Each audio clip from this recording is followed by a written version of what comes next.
Hi, True Avatars, and welcome to your weekly queer video game podcast. This is episode 52, and I am your host, Zoey Wild. I am a transgender and bisexual woman, and my pronouns are she, her.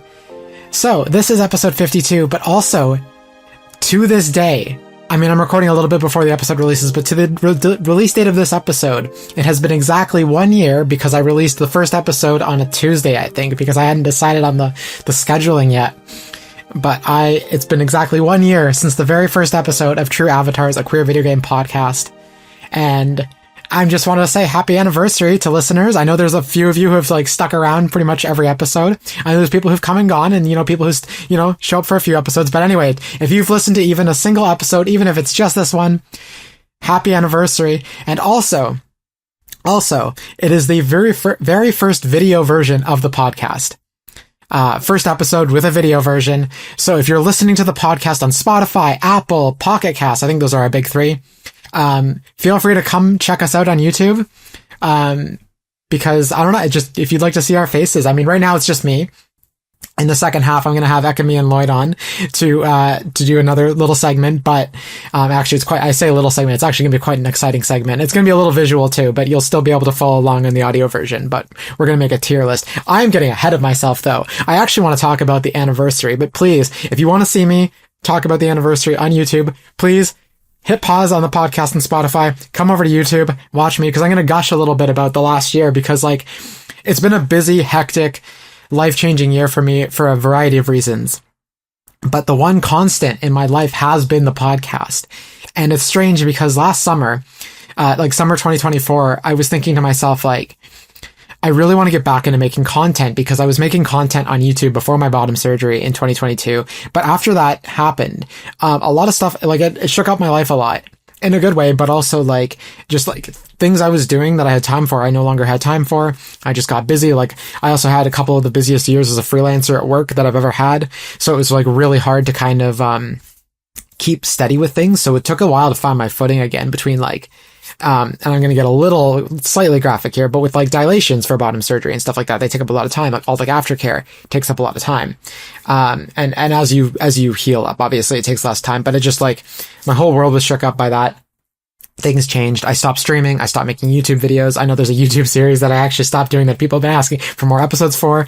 I just haven't had that opportunity, but maybe very soon I'll be able to get back into it. But I wanted to last summer, in summer 2024, just create content. I was I don't know what kind of content I want to make, but I know I want it to be video game related. I know I want it to be potentially to do with my trans and bisexual identity. And I was thinking well, what about, I started looking at queer video game podcasts, and there weren't a lot that were still going. And if there were, they weren't consistent. They weren't weekly.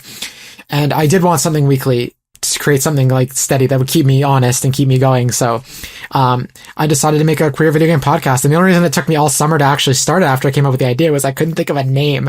And at a certain point, I kind of just said, F it. And let's call it True Avatars. I thought of it on a whim and I was I can do better. But actually, I fell in love with the name because, and I've explained this before. I've explained this in the first episode. I've explained it, recently too, but True Avatars, when you're in a video game, you're playing as an avatar. And in those video games, you can be kind of your true self, especially characters, when you can create a character in Cyberpunk, you can be whoever you really want to be, or you can be someone different.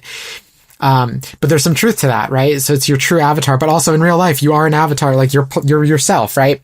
So it's just this double, you are your true avatar, but also in video games, you get to be yourself. The first time I ever created a character, it wasn't creation so much, but Pokemon Crystal was my first video game. And it was my dad set up the game for me because I had no idea what I was doing. I was 7 years old. I'd never played a video game in my life. I didn't understand it. I just knew I wanted to play a Pokemon game.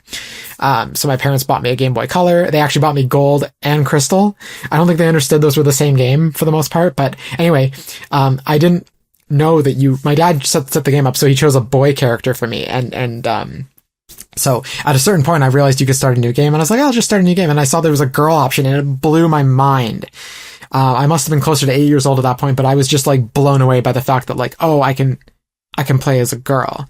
And I don't remember what name I picked. I don't remember what name I picked at all, but I was wow, this is so, it was the first time I was allowed to express femininity in my own brain. Every time it came up, I suppressed it. I was no, that's wrong. I knew when I was 4, but you suppress that stuff, or at least I did. Hopefully you don't, or never did, but we know how it goes, right? So anyway, that was my first experience having a quote unquote true avatar. And then I eventually transitioned many years later. But, in the last year, I've learned a lot. I thought when I started true avatars, I was like, well, there's a few queer video games, I was almost hunting for news. Like I would have to like really go looking for like what qualified as queer video game news. And so early on, I kind of opened it up to like games that queer people liked and just like things that are loosely connected to queerness in video games. When I was looking for news, I was looking for content to talk about. And I was like, oh, well, also like if I get queer people on to talk about non-queer games, like that still qualifies because as long as queerness has something to do with it, at least there's content. And so that umbrella ended up like, there's a lot of content. Like each week I'm like, I have to like kind of filter out what news topics I want to talk about. I've learned a lot about lots of different series. And I've also learned that like there's a lot of games that I haven't played in my life that are queer. Because there was a time in my life when I was a teenager when I stopped playing video games. And so there was a lot of series that like Dragon Age, Mass Effect, stuff that came out around that time that I just missed out on. And I hate to say it, but I still haven't played Mass Effect or Dragon Age, which is why I aim to bring on guests who have played a lot of queer games.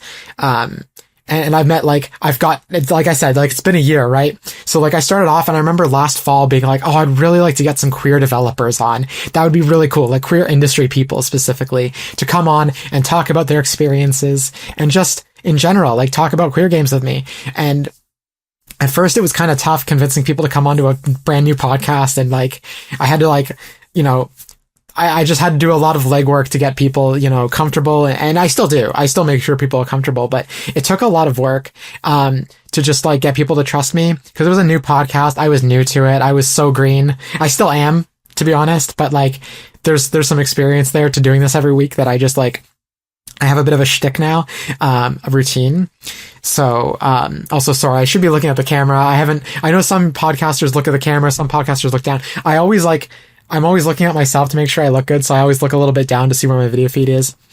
So if you're listening on video, like obviously if you're listening on audio, you don't have to worry about this, but if you're watching, but anyway, so yeah, in the last year, like, I went from like having a few developers on to like getting some pretty, I consider like big indie developers, like, obviously, like, these are smaller games, and I always try to platform that, like, highlight that these are smaller games. Like, these are small teams. But, like, in my world, no developer is too small. It's just, like, for me, the games are big and exciting, right? So, like, like, for when I finally got Rocket Adrift on to come and talk about Psychroma and Raptor Boyfriend back in February, like, that was a big get for me. Like, I was so exciting. And it still is a big get. I want to make it clear that, like, I don't consider myself, like, I feel like I'm talking about this in a way that I've graduated beyond it, but, like, that was, like, the first developer where I was like, okay, I can do this, right? I had a few other queer industry people on, but a lot of those were through connections. Right. So this is the first time that like, and Rocket Adrift was through a connection, but also like I had to do a lot of legwork to kind of like convince them to come on the podcast. And I'm so glad that they did because they were amazing. And then it kind of snowballed from there. And then like this summer, like almost every other week I had a developer on, right? I was going to brand it. I didn't want to like jinx myself, but I was going to brand it like the summer of interviews. And I'll admit, like, coming up this fall, there's so many games coming out that I don't know if there's just a lot of space to bring on developers. Cause like, just to talk about the games alone, like I did an episode a couple weeks ago where I talked about all the queer games, and I missed a bunch, by the way. Like, I missed a bunch of queer games, and a bunch that don't have dates yet, but like, just like almost every week this fall, there's a queer game coming out. And I'm just like trying to keep my head above water. Like, how am I going to talk about all these games? Because like, for example, like, I really wanted to play Metal Gear Solid Delta 3 to talk about it. The remake. And so I had Shivani and her partner on. And so I just, like, so we could all talk about it, but like, I haven't had time. Like, I've been playing Hades this week because I want to be able to play Hades 2 and talk about that on the podcast. And like, I won't lie that I've sometimes bitten off a little more than I can chew in terms of having games. Like, I want to be able to talk about every game on the podcast, but I'm one person, right? And the podcasts that I listen to are usually like, for example, Nintendo Voice Chat. I listen to Nintendo Voice Chat, All Things Nintendo, the Besties, right? They have all these like huge, like they have people and they work for other outlets and they have people on, they know that they can come talk about these games. Like, I'm just one person. I'm just one little person, and I have regulars on, but they only have so much time in a day, and they don't work for outlets. Like, they're also just streamers playing the games that they want to play. So I can only ask so much of them, right? So it's like really tough to be able to talk about every game that I want to talk about, play every game that I want to play. So I really thank you for sticking with me through this, because I'm doing my best. It's not always perfect. I know that, but it's been a year. I've learned so much about like finding queer games, like queer developers. Like I can almost like at this point, like I have like a third eye, almost like a sixth sense for like when a game comes up on a Steam page and I'm like, I think a queer person made this. I can't prove it, but I'm just getting that vibe. And if I do a little digging, I find out that like, oh yeah, the lead developer was a trans woman. And I'm like, okay, this makes some sense, right? Or, you know, the lead developer was a gay man. And so anyway, I'm rambling here. I'm talking about the anniversary. I'm just really happy that I made it a year. Like there were certain weeks there where I was like, I don't know if I'm going to get an episode out this week. Like it was either like, I don't know what I'm going to talk about. I don't know when I'm going to have the time to do this. I don't know if I'm going to have a guest on. And I do notice too, I don't really like to talk about statistics too much, but I do notice when it's just me, in an episode, because they're shorter. It's just me. Maybe I'm less interesting, but I know there's less listeners on those episodes. So I always get a little nervous when I can't find someone to come on to talk about it and it's just going to be me. So, and anyway, I'm not pointing fingers at listeners. Like you listen to the episodes. When I listen to a podcast series, like I only listen to the episodes I want to listen to. So like you should listen how you want to listen to these episodes. You should watch them how you want to watch them. Far be it from me to tell you how to watch or listen or consume my content, right? I'm just happy that you consume it at all. This summer was super busy for the podcast. There was a lot of growth. I'm really happy about that. And also I don't really talk about this, but the podcast is free. Like there's no ads. There's no Patreon. There's no coffee link. Ko-fi. I don't know I know it's a pun on coffee, but like, I'm not asking for money. I just ask I ask for the hour and a half of your time to come and listen to the show. And highlight queer developers, queer gamers, queer games, because there's a lot in the world that's working against us right now. Like I've seen it in real time. I've been watching how the games industry itself has kind of been imploding on itself. How queer communities have been marginalized more so than ever before in the last decade. It's pretty wild. Something else that I haven't talked about is that I do try to keep this an ableism-free show. So you might have noticed some times where like the audio dips out when someone says a certain word. I am trying to keep ableism out of the podcast.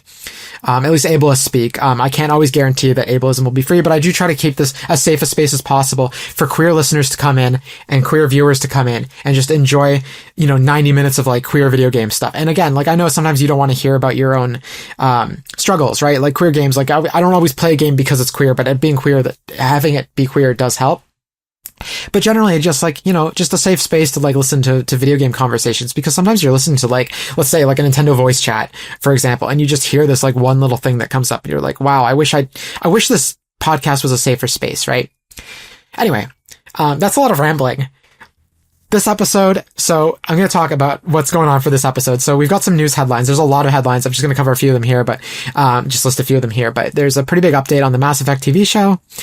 Witcher Season 4 finally has a release date after what feels like many years. Borderlands 4 is kind of addressing performance issues, but also Randy Pitchford kind of crashed out on Twitter, so we're going to talk a little bit about that. And a queer indie game has been brought back from the brink, along with some other stuff like Xbox is increasing prices again. Anyway. Speaking of like the last year, I did an episode last November around Black Friday talking about how to like save money and purchasing video games and like, being budget friendly, and like most of that stuff doesn't apply anymore. So we're going to do another episode this year. I was hoping to have like an evergreen episode to like kind of like, hey, go back to this episode at any time and you can listen. You can't anymore. Like, anyway, at least this new one will have a video version too. So if you want to come watch, and so the first half is just going to be me talking about the news. I know I ramble a bit. I'm sorry. I know it's always better with another person, but there's a lot of headlines this week. So at least it'll keep it kind of short, right? We'll keep it kind of brief. In the second half, Ekamy and Lloyd are joining, as I did mention before, and we're going to be creating a tier list of queer games. But it's not just any tier list. Like, we're not ranking them on their quality. We're not ranking them on like stats, we're just going to be talking about specifically how gay these games are.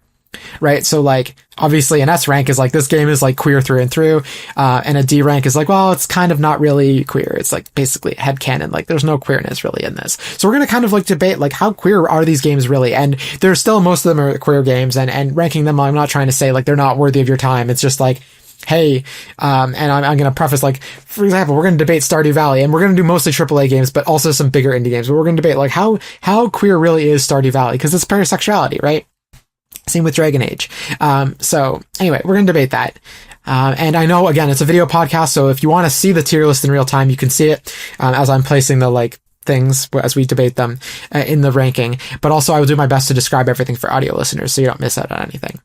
And of course, at the end of the show, we'll have Queer Game of the Week. So I'm also probably going to talk about what I've been playing, but like super, super brief because there's like a lot to get through. This is going to be a big episode.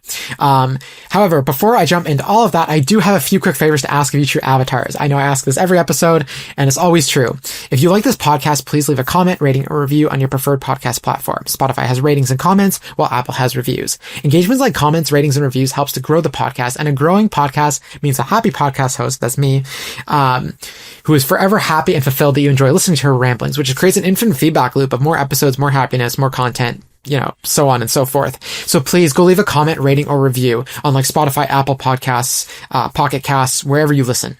And if you're watching the video version on YouTube, please like this episode, please leave a comment, and don't forget to hit the subscribe button, as well as the notification bell, so you're the first to know when a brand new episode or video drops, because there might be non-episode videos at some point in the future, if I ever have time. There might also be blog posts. We'll see. We're going to get there. There's a lot for one person to do. And I work full-time job too. But it's all stuff I really want to do. I just don't have time to do it.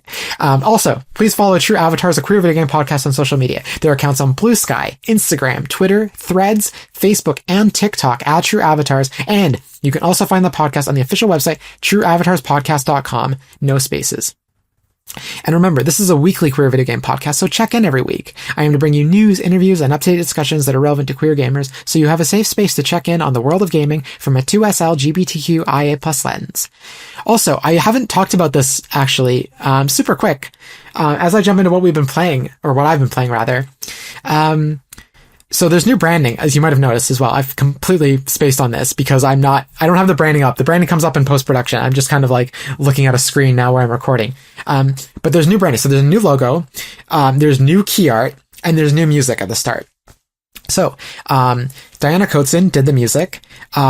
Nicole Ng, who's previously been on the show before, did the logo, and Lloyd Lloydster, who's a regular, he designed that amazing key art, that pixel art that you're looking at. So, it's like all amazing. Like, I'm so happy with the rebrand that the True Avatars. When I asked Nicole to make that logo last year, that one that you've been looking at, just like the rainbow flag with the True Avatars and the pixely, like the 16-bit font, like that was a placeholder. And I was like, we'll get something done in a couple months. And then things just got busy. Things got really busy outside the podcast. So I was just kind of like, well, it works, right? Like it does the job, and like people are listening to the podcast, so it must be fine. But like I really did want like a proper logo. And at the time we had debated like doing a controller even back then, but like we just couldn't come up with anything. And so I asked Nicole again and I commissioned her to make something new, and there were a bunch of concepts. They were all really cool, but I'm really happy with the logo that I had in my head around July when all this work started. So, Anyway, thank you to Nicole, Lloyd, and Diana for this amazing creative work on the podcast. It would be nothing without you. So thank you so much. Anyway, what I've been playing. So let's just quickly, I actually finally finished the Kirby DLC, and I thought it was kind of meh. Honestly, like it was good, like it's more Kirby, but like, I don't know, it just was like, fine. Like it didn't do anything in the DLC, I think, that was like so groundbreakingly worth making it DLC. And it was also a bit short. I think there could have been a few more levels. Like it was good, but I think it would be better if it was a little cheaper and also had come out with the main game back then. I know it probably wouldn't have run. It was visually gorgeous, like playing on Switch too, like the Kirby and the Forgotten Land, Starcross World DLC. Which is not the full title. The full title is like Kirby and the Forgotten Land, Nintendo Switch 2 edition, plus Star-Crossed World. Like, that's a mouthful, Nintendo. We need to chill out. But anyway, if this DLC had been like part of the, like not part of the base game, but like shortly after as like a cheaper like add-on or something, or if it had just been like a post game, I think it would have been a little bit better. The new mouthful modes, so like Kirby can suck up items, and like instead of like getting a power up, he becomes like a new shape, right? Like he becomes like a spring. He also becomes like a sign, and then you can slide. There's a new sliding feature, which reminds me a lot of Ring Fit. So now like there's a sliding thing like in Ring Fit, and now is there a sliding thing in Ring Fit? Anyway, it doesn't matter. But it's very similar. The mechanics of sliding around is very similar to the flying mechanic when Kirby becomes the little plane, which is really fun actually. It's just, and the final boss, I won't spoil the final boss, but the final boss kind of sucked. There was no good music. The boss fight itself was kind of meh. Also multiple health bars that weren't fun. So anyway, And also the new song isn't as exciting as the song in the previous, like the base game. It's a good song. It's beautiful, but it's not like, it doesn't hype you up. It's more like a beautiful, like slow kind of ballad type song, which is not a bad thing. It's just not what I was hoping for when you finally like kick this boss's butt. Right. And I actually had some time. I jumped into Hades this week. And so Hades was the kind of game that kind of scared me because I've never been big on roguelikes. I think the only thing that I came close to a roguelike that I ever played was Pokemon Mystery Dungeon. And like when you die in that game, like it's pretty stressful. So I was kind of scared of playing Hades, but, with Hades 2 coming out, I was like, well, I should probably, get acquainted with this series, right? I'm just going to take a sip of tea here because my throat is starting to go. You talk nonstop for a little bit, you think you can do it, and then suddenly like your throat is going. It's like, wow. All right. So sorry. So, yeah, Hades. So it kind of scared me too, because people were talking about how intense it is. And just like, it looked difficult, like watching like all the stuff happening in the trailers. It looked very, very zany, very overwhelming, very busy is, I guess, the word I'm looking for. And so I thought I would be bad at this game, and I still am, to be honest. I'm not a very good I'm not very good at intense combat, but I picked it up because it finally went on, well, I mean, it's gone on sale a lot, but it went on sale for a very low price. And I do recommend supporting indie games at full price. I probably will be buying Hades 2 at full price, by the way. And I'll probably be picking up like next week because it's that good. I just want to finish Hades 1 first, but like, wow, this game is awesome. Like it is approachable. It is accessible. It is not hard. Like it's hard in the sense that like, yeah, you're going to die at a certain point. You're going to have to restart your run, but like it makes restarting really fun because it's built into the story. It's not just like going back to the start. It's like you are a god trying to escape, or a demigod trying to escape. God, demigod? I'm actually not sure if Zagreus, the main character, who's bisexual, by the way, is a demigod or a god, but it doesn't matter. You are playing as Zagreus and you are trying to escape the underworld, and the gods of Olympus are helping you. So like each time you start a run, they give you a little power up to like help you get through. And there's like all this nice dialogue with all these like Olympian gods. It's really cool. My main experience, and this is probably going to out me as like someone who's very not like in depth on Greek mythology, but my experience with Greek mythology is through Percy Jackson. So, and I love those books. I love those movies. I love both. And I love the show. Okay. I love the movies unironically. Like, I think they're not great, but I love them. Anyway, this feels a lot like that vibe. Like, if you just want something that's approachable and not something that's just like mythology that's kind of like scary and outdated, like it seems like very unapproachable. Like that's how, those games always are not, that lore always felt to me. So if you like Percy Jackson, you will like this. I was amazed by it. Like, it's so much fun to get power-ups. It's so much fun to find a weapon that you gel with. I chose the ranged weapons because I'm really scared of all the enemies attacking me. All the enemies are really cool. All the dialogue is amazing. The art is beautiful. The art is so gorgeous. Yeah.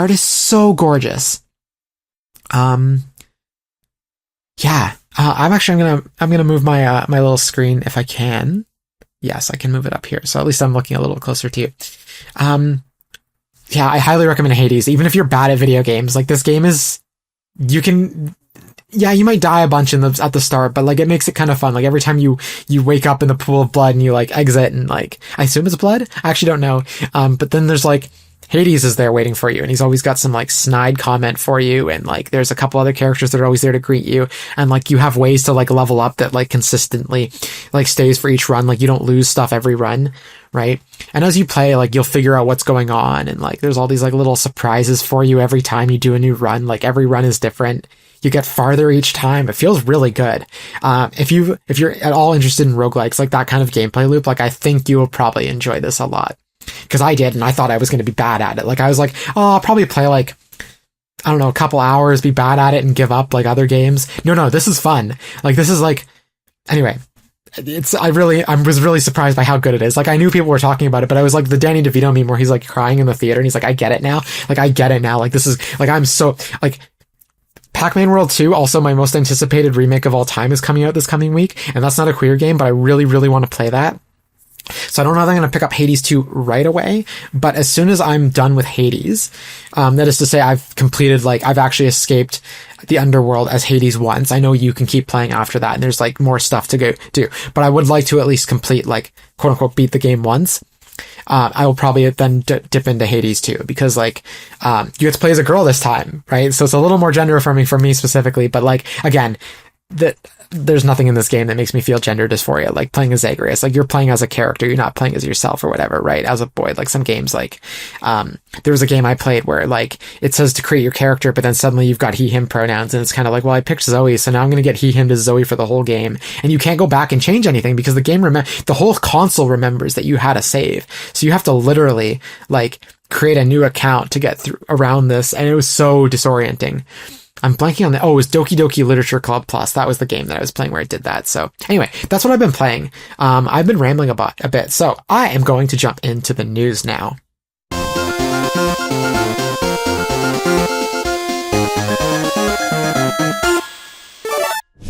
Okay, so, here's a show I haven't watched yet because I was waiting to play Witcher 3. I haven't had time to play Witcher 3. Now Witcher 4 is on the horizon. You get to play as a woman. I might just wait for Witcher 4. But Witcher Season 4, the TV show on Netflix, is finally coming out.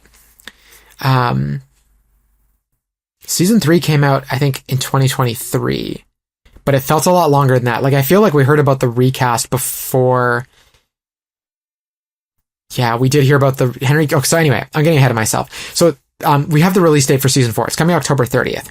All episodes are dropping at once. Liam Hemsworth is taking over from Henry Cavill as Geralt. Geralt? That's how... I even looked this up and I've literally blanking because my brain has always read the name and not heard it.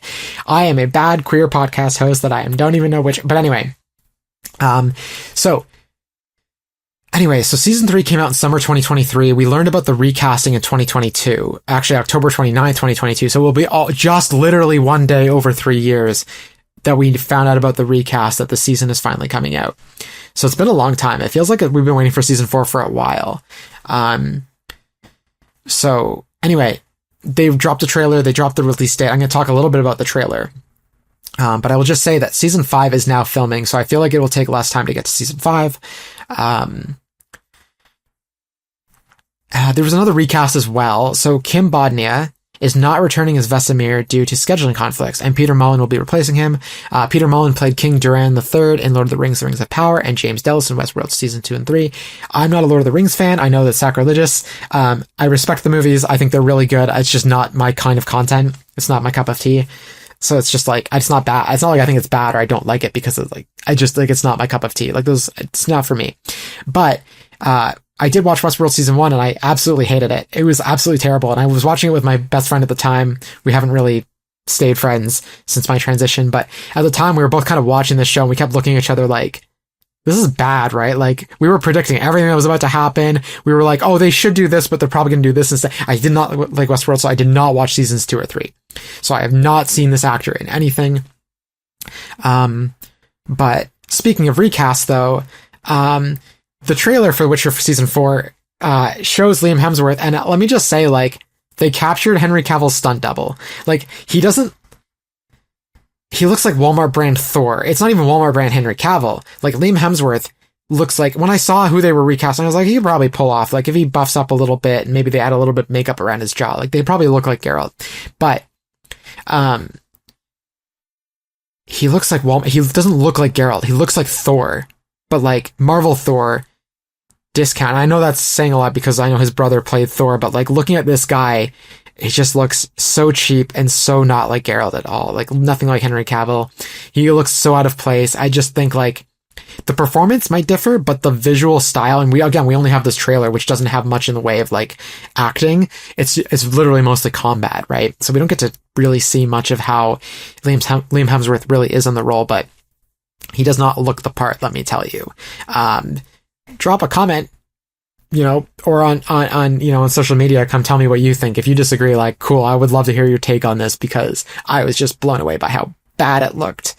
Hopefully the rest of the season is better than just that trailer, because it didn't instill confidence. So this is your way of telling us that this is coming. Like, maybe you should have gone with a different trailer. Anyway, moving on. Borderlands 4 Performance Saga continues. So last week I reported that Borderlands 4 launched with poor performance on PC, and there has been a response from the devs.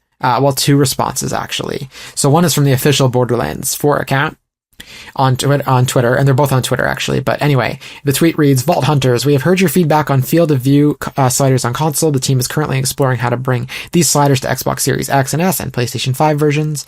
We will continue to read your feedback and prioritize game updates with your experience in mind. Thanks all. Okay, so they care about console updates.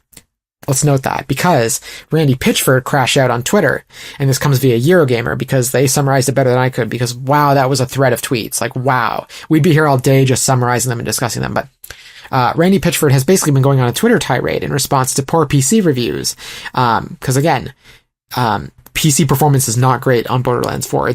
I was talking to Zoey Straw, actually. She's playing it right now. And she said, like, it's serviceable, like, it's fine, but it's not great, but, like, it's playable. So anyway, but Randy Pitchford went on, like, a really long tirade, and the gist of it is that he blames the players for his poorly optimized game. He's saying that, like, if you're not running it with high-end specs, and you are running it with high-end specs, and you're still having issues, then it's, like, your fault. And he basically kind of, like, summed it all up with this, like, get a refund from Steam if you aren't happy with it, which is, like, not what you want to hear from the person who made the game. Like, if you don't like it, refund it. Like, shouldn't you be telling people to, like, doing everything in your power to, like, come and play your game and, like, make people happy and, like, also, like, live up to the promises you made from trailers? I know this is a tale as old as time with performance issues and, like, games not living up to the trailers they launched, like, they previewed with, but, like, just, like, he spends a lot of time in this, like, Twitter tirade, like this thread, and replying to people, mockingly offering to help individual users who are actually, like, engaging with him, offering no real solution, by the way, except justifying the game's performance and blaming players' PCs for their performance, even though some players are like, well, here are my specs, which are well above the, like, recommended or required, or even, like, you know what I mean? Like, and it's still bad performance, and he's, like, very, very, belittling and diminishing, and it's just kind of like, dude, just, like, if you're not going to fix your game, at least, like, stop yelling at people about it. Like, just, like, ignore them and walk away. Like, there are so many better ways to handle this. And people actually like the game, too. Like, apparently it's a very good game. Like, it's more Borderlands 2 than Borderlands 3 was. So, but it seems like the developers only really care about the console performance, because that's the only place you can play it where it, like, runs decently well. So, okay. Again, I haven't played Mass Effect, so you're gonna have to forgive me on this one, but there's, so my knowledge of this is mostly gonna be quoting from the article here. But the Mass Effect TV show has a casting leak. So this comes from Eurogamer, but they write here, as shared by Entertainment Insider Daniel Richtman, 5 casting calls have leaked. These are a young Colin Farrell type male, 30 to 39 with open ethnicity, a female co-lead alien character requiring prosthetics, 34 to 39, a female human providing a parallel narrative from Earth, a Doug Jones type male villain, 40 to 60, and a male wrestler type soldier, 30 to 49. Amazon has provided no details on the show's story, so it's unclear if it will be based on BioWare's original Mass Effect trilogy, or if it will focus entirely on new characters in the same universe. The female co-lead alien seems to be primed to be fan favorite blue alien Lara Sony. However, the Colin Farrell type male could prove the most controversial. Fans have guessed this could be a male Commander Shepard, protagonist of the original trilogy, but this would assume male Shep is canon over the female option. The female human on Earth is an interesting prospect, considering the only similar character in the games would be Captain Anderson in Mass Effect 3. Some fans have suggested journalist Emily Wong could be an alternative, while one proposed femme Shep could still exist in the same universe like the twins in Andromeda. Now, it did say female human providing a parallel narrative from Earth. Could that parallel narrative be in a parallel universe? Maybe? I don't know if that's a Mass Effect thing, but when I read parallel, I was like, okay, maybe both Shepards are in the game. I'm not quoting there for this part, and I'm going back to the quote here. Sorry to, Femme Shep could still exist in the same universe like the twins in Andromeda was the last quoted bit here. Continuing to quote, Saren from Mass Effect 1 would fit the bill for a Doug Jones type villain. The actor is known for his non-human roles in The Shape of Water and Hellboy. While the male wrestler type soldier certainly describes James Vega, but most importantly of all, in this scenario, who's playing Garrus?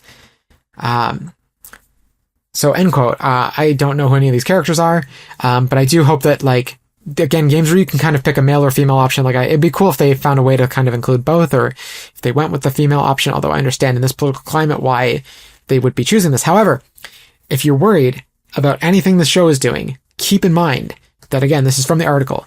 Back in July, it was revealed the Mass Effect series would be helmed by many of the team behind Amazon's Fallout show. That's proven particularly successful, and notably takes inspiration from the games without following them directly. Unquote. So, the Fallout team. Again, the Fallout show is really good, really strong, different story in the same universe. again, so let's hope that, this Mass Effect show is doing the right things. And also, if this Mass Effect show does well, we have yet to see this being the case for Fallout, obviously, because there hasn't been a new Fallout game in a long time. But we know they're making Mass Effect 5. Maybe this can revitalize interest in Mass Effect. Sales do well, and BioWare can kind of like go back to its former glory and then make another Dragon Age game. And maybe this spawns a Dragon Age show as well, too. So more queer content. But drop your casting predictions in the comments, and which Shepard do you want to see, and maybe who is playing Garrus, for example. We don't really know who's going to be playing any of these characters. I'm wondering if they will end up actually getting Doug Jones to play the villain, because he's like the go-to. So if they could, that would be great. Okay, just going to take a sip of tea here. Thank you for bearing with me. Okay, so some bad news. Xbox is getting a price increase across the board for the consoles only. So this is US only, though. So if you're listening, I know I have listeners in the UK, in Germany, in Canada, and then those are like the big three, and then there's also the US, right? So like, anyway, so many listeners in the US, this is for you. This starts October 3rd, so it hasn't started yet. So like, if you want an Xbox console at the current prices, I think they've already gone up once this year, but if you want a console at the current prices, you can go out and buy it before October 3rd. But on October 3rd, consoles only, the accessories are staying the same price, but the Series S is going up $20, the Series X is going up $50, and the Series X Galaxy Edition, is going up $70. There were too many different variations for me to name like all the different consoles and just start listing the price. But again, I always keep my sources down in the show notes in the description. So please feel free to go check out the link for that, because there's like a spreadsheet that explains everything in one of the articles. I think it's the Windows Central article, but I also included the Xbox article as a source too. Yeah, like I've said, like I did that episode last year on Black Friday explaining like, game prices and console prices and like how you can save money. And like, it seems like we're saving less money these days, unless you're buying games on Steam, like digital games. Like if you want anything physical, things are getting worse. Even digital games are going up in price too. And I'm noticing less and less fewer and fewer sales and lower, less deep discounts on games in general. So, everyone's hurting across the board, and I get it. Indie games need to make their money. Like, I get that. I'm not criticizing indie games, especially ones on Steam. But yeah, it's just like the big console makers are really, twisting that knife in there. So I'm sorry if you were planning to buy an Xbox after October 3rd, and now, like, let's say you were saving up for your Xbox Series X Galaxy Edition. You're like, I really want this, but I can't afford it till like November. Like, great, you got to save an extra $70 now, plus whatever tax in your state. So this is obviously because of tariffs.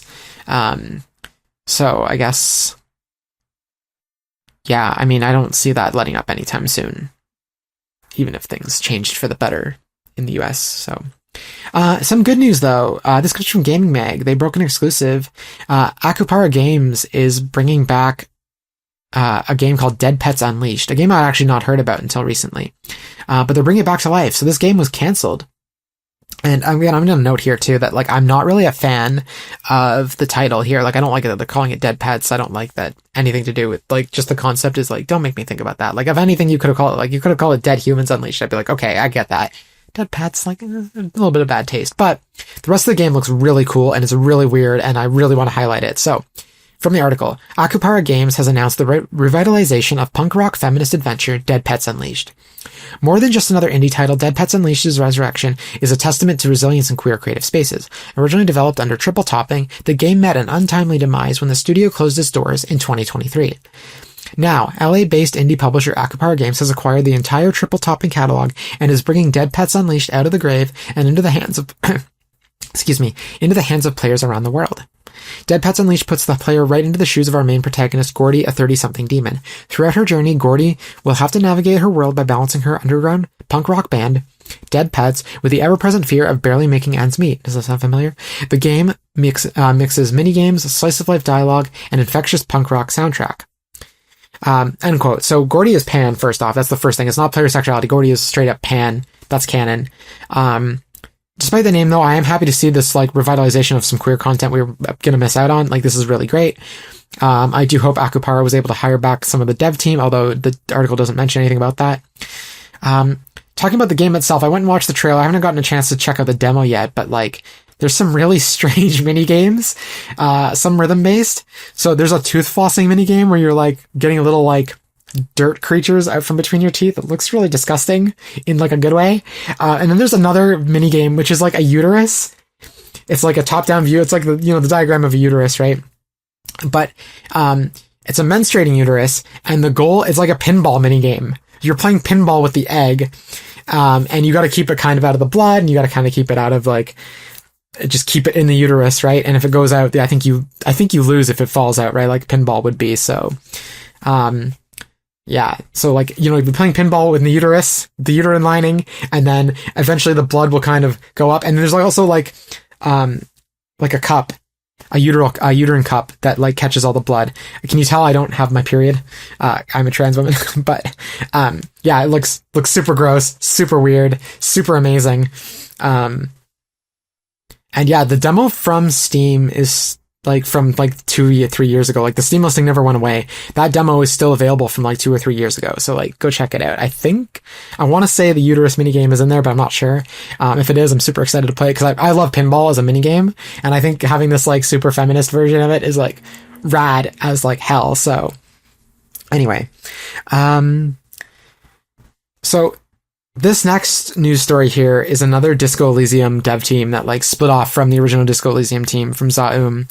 So, they are Darkmath Games. I think there are about 20 of the developers from the Disco Elysium team have shot off to make this new company, or at least have joined it.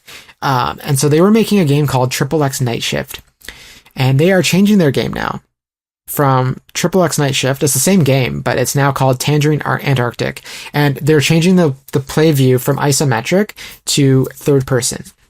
So will it be, I think it's going to be a little bit less like Disco Elysium, but I think it's got the vibe still.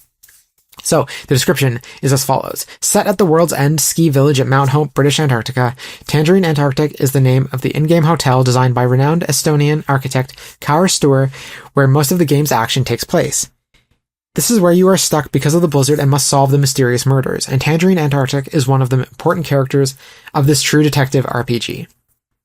So, yeah, if you're looking for more, I don't know if it's going to be queer, but if you're looking for more Disco Elysium vibes, it sounds like this is the place to go, because I think this has the biggest amount of people from Zoey that left after that whole shakeup. So, all right, there's 2 more headlines here. We're almost through.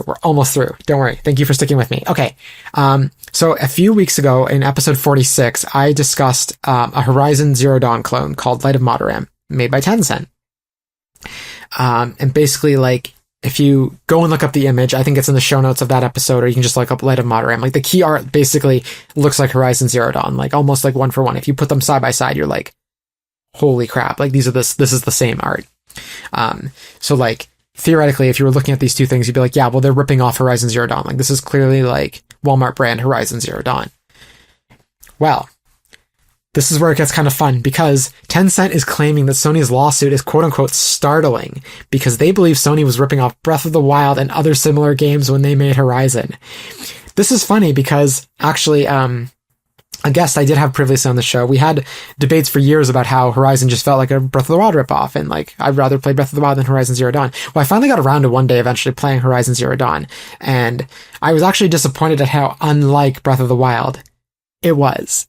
So I almost wished it was more like Breath of the Wild, because I didn't really enjoy Horizon Zero Dawn. Not so much the story. Like, I love the story, I love the characters, I just wasn't into the gameplay very much. And I was playing on the story mode, and I still found it very difficult. Like, I just couldn't get into the gameplay. But I really like Aloy, I like the story, I like the world, I like the characters, like, I liked everything about it, I just wasn't into the gameplay. But anyway, it's very funny that Tencent is like, well, you guys were stealing from Breath of the Wild, so we're stealing from you. It's basically their defense. So we'll see how that goes in court, I guess, when Sony inevitably gets through with this lawsuit, because I'm very curious to see how that plays out, because when Horizon Zero Dawn came out, it did look very similar in vibes and style and visuals to Breath of the Wild. It looked like Sony's answer to Breath of the Wild. Again, I think that's very untrue, having now played Horizon Zero Dawn. But it will be interesting to see here, like, okay, so they believe that Sony stole from Breath of the Wild, so they think it's okay for them to steal. That could just be their defense. I don't even know. Yeah. I don't even know if Light of Moderam is out, to be honest. I haven't been following it, but I'm certain I'm not certain, but I doubt it's got the queer vibes that Horizon has. So, okay, last story here, super quick. I can't speak today. Hyrule Warriors Age of Imprisonment. If you have save data for Tears of the Kingdom or Age of Calamity, which is the previous Hyrule Warriors game, on your Switch 2, when you play Age of Imprisonment, which is the game that's coming out November 6th, I believe, you can claim, if you have saved data for Tears of the Kingdom, you can get the High Guard's sword in Age of Imprisonment, and in Age of Calamity, you can get the High Guard's claymore. If you have saved data for Breath of the Wild, you're out of luck because you cannot get any bonus item in the game for this. But the nice thing about this Age of Imprisonment weapon system is that it doesn't seem to be like they're deteriorated weapons like in Tears of the Kingdom. I don't know if you could add stuff to the weapons to make them stronger, like fusing, but at least like these swords and claymores do not look rusted or anything like that. And that is the news. So thank you, True Avatars. If you've still listened to this far, just a little bit longer after this musical interlude, stick around because we will be making a queer game tier list with Ekamy and Lloyd. So we'll be right back.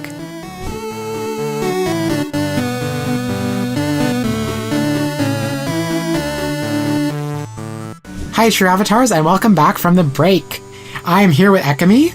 Ekamy's pronouns are she, her. Ekamy is pansexual, demisexual, and did I remember everything in your intro? I didn't write your introduction down this time, Ekamy, I'm so sorry. Just pansexual. Okay. You're not demisexual anymore, that's gone now? Yeah, well, you've always said, I think a while ago I said pansexual only, but I was exploring demisexuality for a while. Right, okay, I wasn't sure if, we landed on that or not, but okay, cool. I'm sorry about that. No. And we also have Lloyd Lloydster here. Lloyd is a trans man and streamer, variety streamer on Twitch. I think that's his pronouns are he, him. I think I said Ekamy's pronouns she, her, but yeah. So. Yes, you did. Hi, Lloyd. How are you? Hello. I'm only giggling because I felt gay wanting to come out, and I don't know if that's supposed to happen. And he's gay. I mean, and he's gay. Hello. Thank you for having me. Oh, we're all gay on this blessed day. Hell yeah. So we are, this is the anniversary episode, so I just want to say happy anniversary to you both, and also welcome to the video version of True Avatars. Woo. Excited. Once again, just for listeners, if you're listening on Spotify, Apple Podcasts, Pocket Casts, what have you, if you want to come check out the video version on YouTube, you can see our lovely faces and me. Zoey! Self-deprecating joke. Yeah, so anyway, just to quickly intro this, because we have a lot to get through. There's 75 games. We're making a tier list for queer games. And basically, just to kind of preface this, we're going to do mostly AAA games and a few popular indies. Mainly because, first off, I didn't want to start ranking smaller indie games, especially for games we've had on the show. We know the devs and stuff like that. But also, if we added indie games, this list would be 500 games long and we'd be here for a month. Yeah. So we are just going to do 75 AAA games. And there's a few in here like Stardew Valley, which are not AAA. Only 75.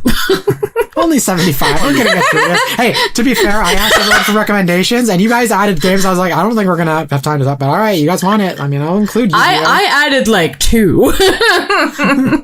No, you added way more than 2. I thought I added 2. Baloney. You just by saying Kingdom Hearts, you added 12 games.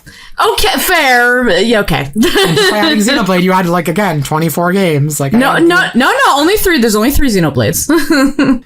How many did I add to the actual list here? No, did you add because okay. Did you add Xenosaga and stuff? It's just the 3. All the DLC. I added all the DLC. Oh no, I'm sorry. Oh, and the DLC. Okay, no, okay. My apologies. That's 3 games plus X plus DLC. I gotcha. Yeah, okay. So that's 24 games. I've obviously. It is not. What's funny is Ekamy, did you say Kingdom Hearts? I think I screamed. I agreed. Yes. Correctly to Ekamy had done a GIF that I immediately 0.001 seconds looked at it, thought I saw a silver fellow that I recognized, screamed Kingdom Hearts, immediately went, no, sorry, I'm like... But I'm like, no, but then I agreed with you, and I said, no, that's correct. Yeah. So this is both your fault, though. I can blame both of you for Kingdom Hearts. Yeah, that's fair. Okay. If you're watching on the video version, obviously you'll be able to see the tier list up on screen. It'll be pretty obvious. If you're listening to the audio version, I will do my best to describe everything we're going through.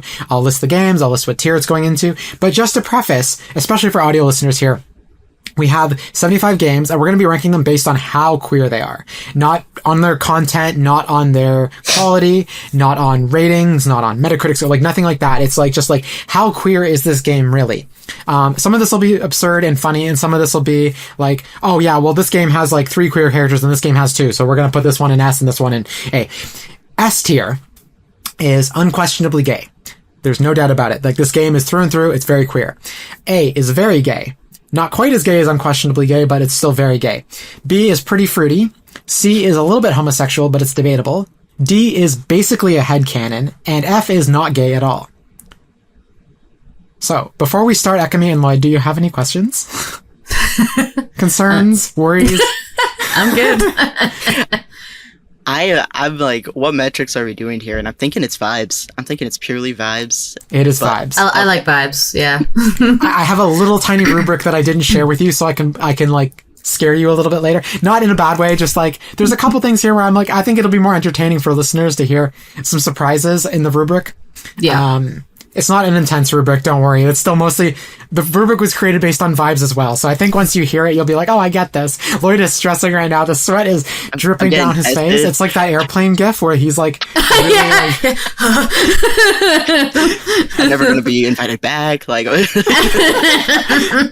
also, while we're here, Lloyd also created, I mentioned this at the beginning of the episode, but Lloyd created the beautiful key art of the desk and all the objects on the desk. So everyone give a round of applause to Lloyd because it's beautiful art. Thank you. It's so nice. Lloyd's like, where's my money, Zoey? But you know, I know where to find you. All right, shall we jump into the tier list? Yeah. All right. Do we want to do alphabetical or do we want to do kind of random here? But the chronological ADHD part of my brain's like, alphabetical. Okay. Well then, the first game, I forget who suggested this because it definitely wasn't me, but it's Animal Crossing. I'm not sure who suggested it. It must have been me. I don't remember. Well, here I go. Animal Crossing, clearly queer. You can live wherever you want. You can have a homestead, basically. You can spend all day catching fish. Unburdened. That's a headcanon for me. I don't know. I didn't hear anything queer in there. What do you guys think? So isn't there like a, I can't remember an Animal Crossing, and this is like for all Animal Crossing games, but like, I don't remember if you can set your pronouns. I can't actually remember. Because like the villagers like just to refer to you as your name, but then you can and then you can refer to them as, or you can ask them to like give a phrase and they'll always say it or something like that. Yes, you can pick your nickname. That's true. Yeah. So there's that. But clothes. That's true. That's true. You can wear dresses. You can wear like no matter like regardless of your gender. Regardless of your gender, you can wear dresses. Okay. Yes, okay. Yes. All right. And different hairstyles too. Yep. So that's kind of cool. Okay. So I will not dictate what tier is which. Like, I'm not doing that. I'm just like trying to like stir the pot by saying this is D, basically a headcanon. But okay, where do you guys think this should go? And I will disagree with you. Fair. I would say it's between C and D. I might say C because I don't think it's a headcanon. I'm fitting with C. Fit with C. Okay. It's like I actually like that. I like C. As soon as you said like you can wear dresses despite your gender. Yep. Yeah. We're also referring to Animal Crossing. I've got the icon here for the original game. But this is basically for the series in this case. Sometimes in some series here, like Life is Strange, we have all the games. But for others, we just have like representative of a series here. Just because otherwise we'd be here for like literally years. So I just put Animal Crossing into C, a little bit homosexual, but it's debatable. Because you can cross-dress. Lovely. Okay. Apex Legends. I have not played it. I've played it. It made me sad. Not gay at all. A queer did not enjoy, but Okay, well, there's definitely queer characters in the game, though. I don't know if they're playable or not, but I can't remember if they're playable, to be clear. But I think there's at least a non-binary robot, I think, with they, them Okay, pronouns. that's cool. All right. If gay stuff exists in it, I think like it's like a C at base, right? Like that's that's fair, because it's not really a headcanon then at that point, right? So yeah.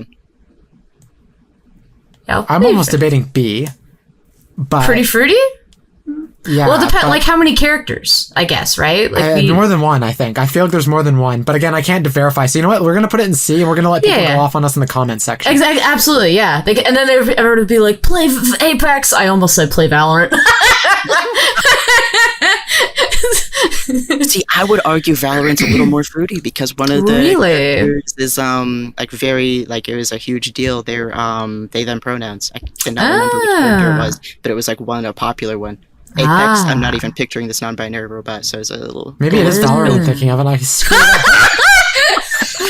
Okay, I don't have Valorant on this list, but we're gonna pretend Apex Legends is also Valorant, and they're gonna go and see a little bit homosexual.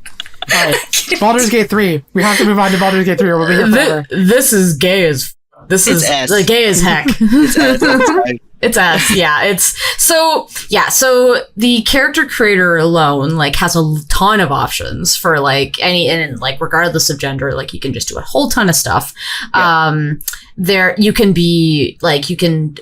basically player sexual, like you can date anyone who is dateable, more or less. I'm glad we brought up player sexuality. Yeah. I think player sexuality on its own can't go above C. Because when it's player sexuality, the homosexuality aspect to it is never ever referenced. Yeah.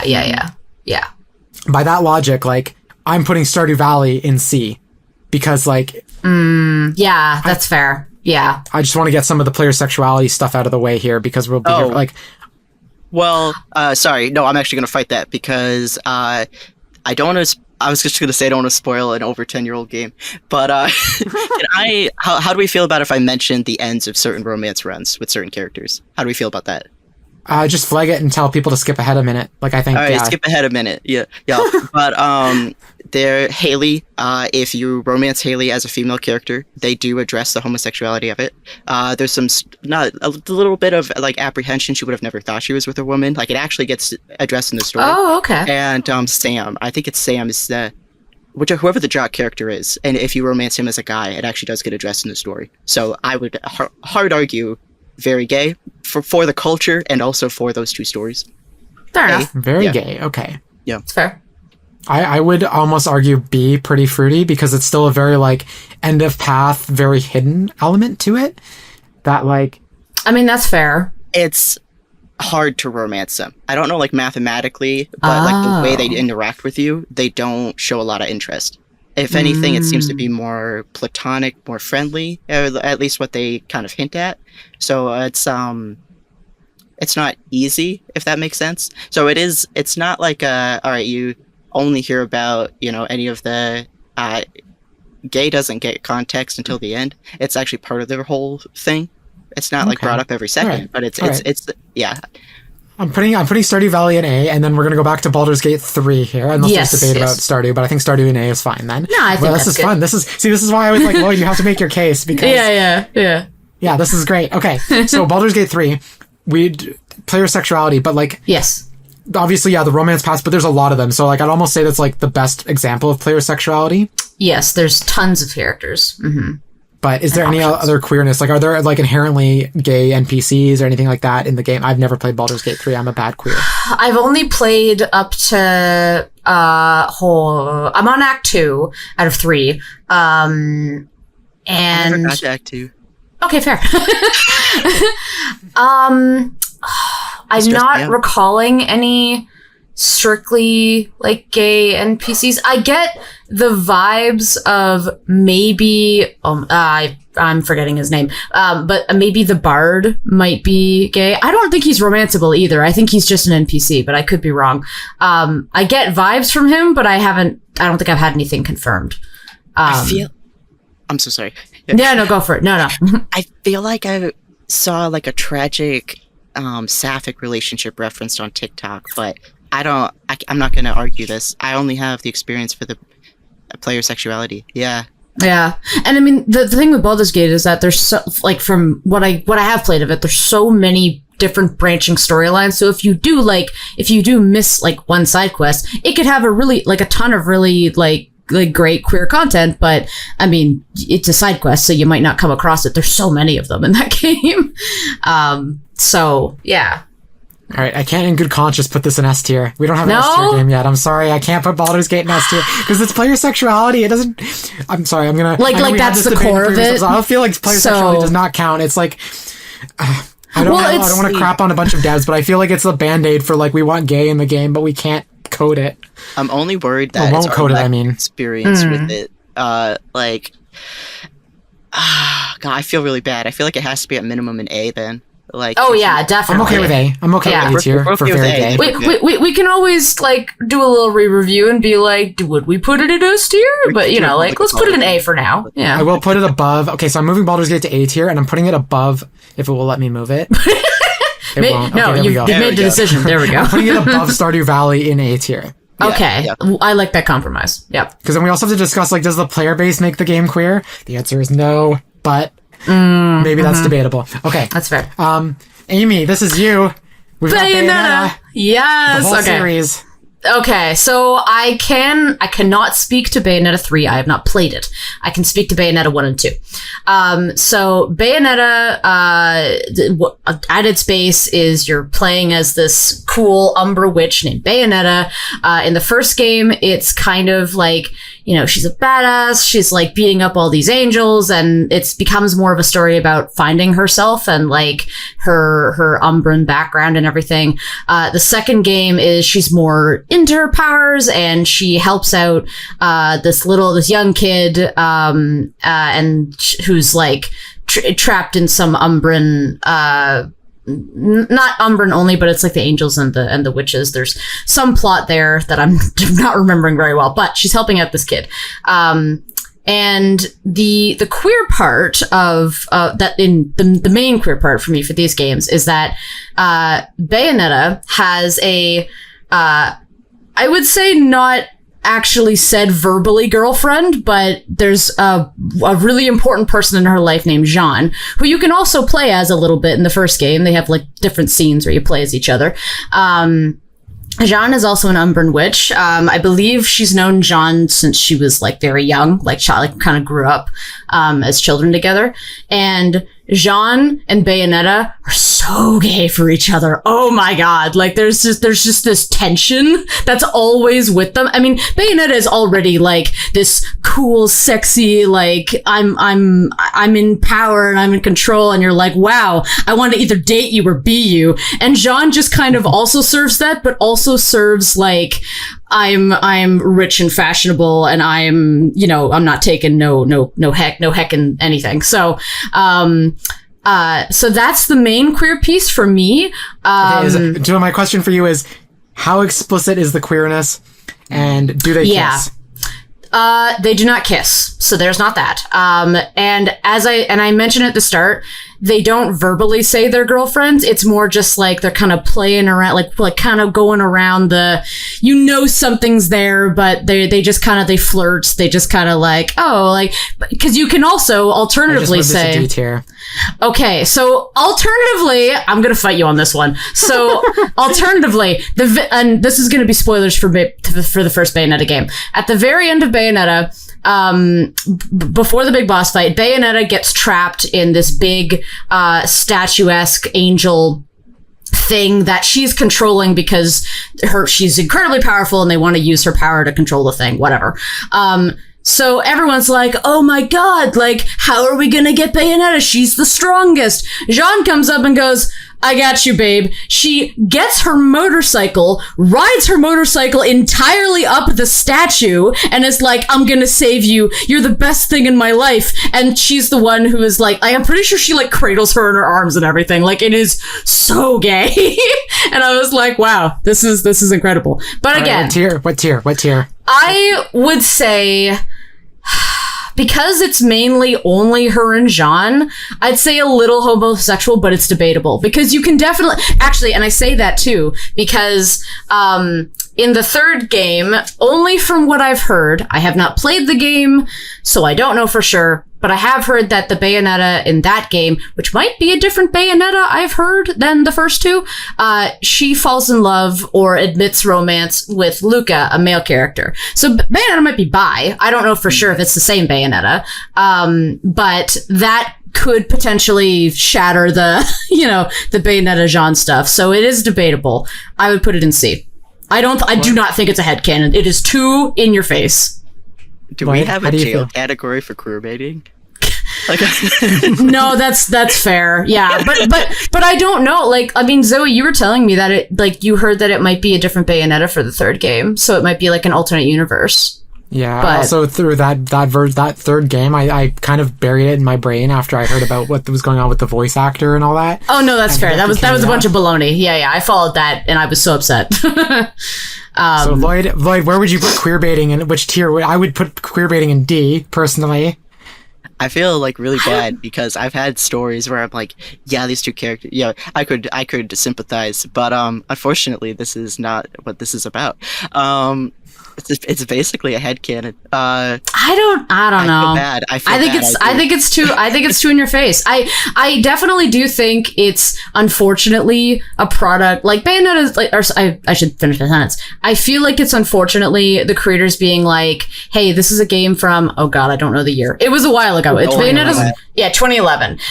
I don't know how I don't be gay in 2011. I'm just gonna say I know. In 2011. I know, but were the game companies doing that, right? Because a lot of games Dragon Age was. No, that's fair. Okay, but I'm saying a lot of games. I'm like this one, Bayonetta. You could also argue for so long that the first game when it was being advertised, people were like, "Oh my god, this is just feminizing. Like that's all she is. She's a sex object." But then everyone who played Bayonetta, people actually played it. They were like, oh no, she's like an icon. She's like this cool, powerful person. And there's been debates about this all the time because there are in the first game several sex positions that she does in her moves. She's incredible. That's her thing. But at the same time, there's so many people who are like, that's so empowering because she's the one doing it and she's the one in control of herself.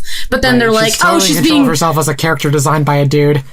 No. She was designed by a woman. Did Hideki Kamiya not make the game? No. Is he not the one? No, he directed it. No. She was designed by a woman. Character designer. Right, but under his guidance, right? Because he was the director. Maybe, so but that doesn't making all the choices at the end of the day. Well, maybe, but at the same time, it's still a woman doing it. So, yeah, he has maybe the more power in the relationship, not the relationship, in the. Okay, we have to move on. Okay. Yeah. So, I didn't think. I say C. C. Okay, we can do this. Everyone gets one veto. That is ultimate. If you get overruled, you get one veto the entire episode. So if you use it now, you can use it. But I'm with Lloyd. I think D.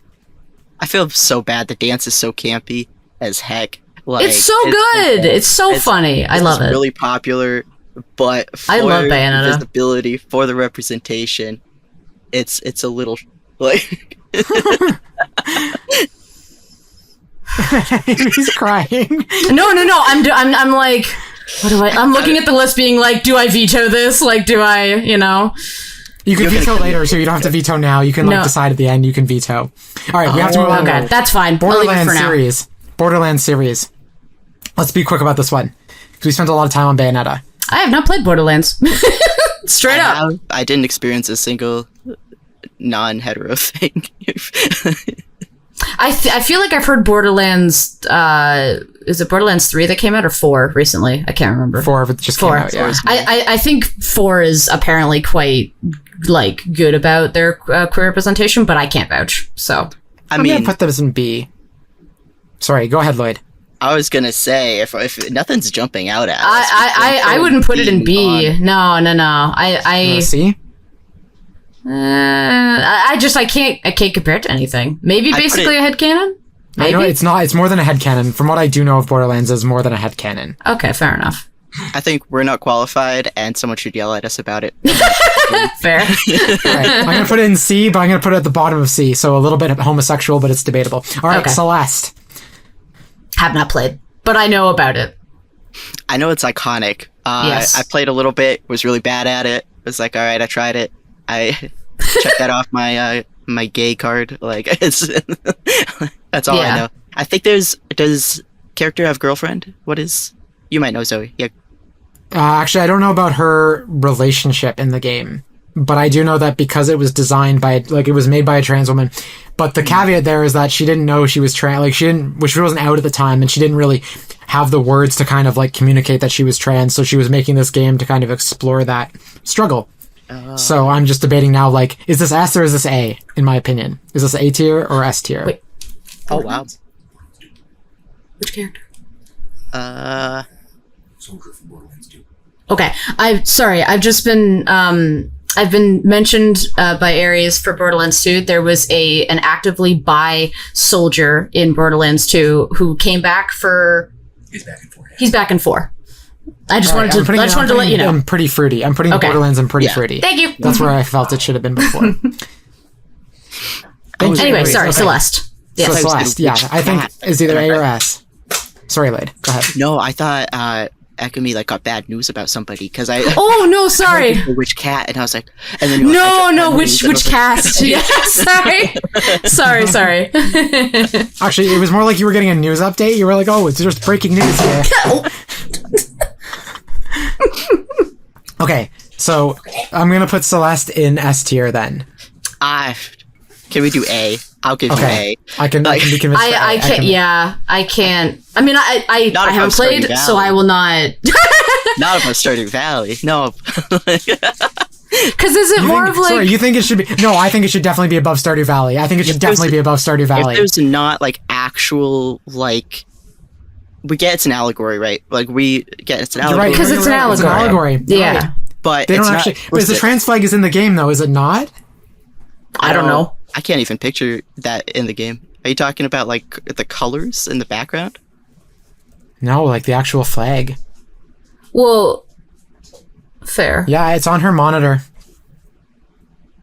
I still don't think that's better than Stardew. But I don't know if that's like I mean, All right, it's all an right, allegory. all right, So all right, you guys are everyone. I'm okay with A. I don't know who said Crash Bandicoot. I don't know. No idea.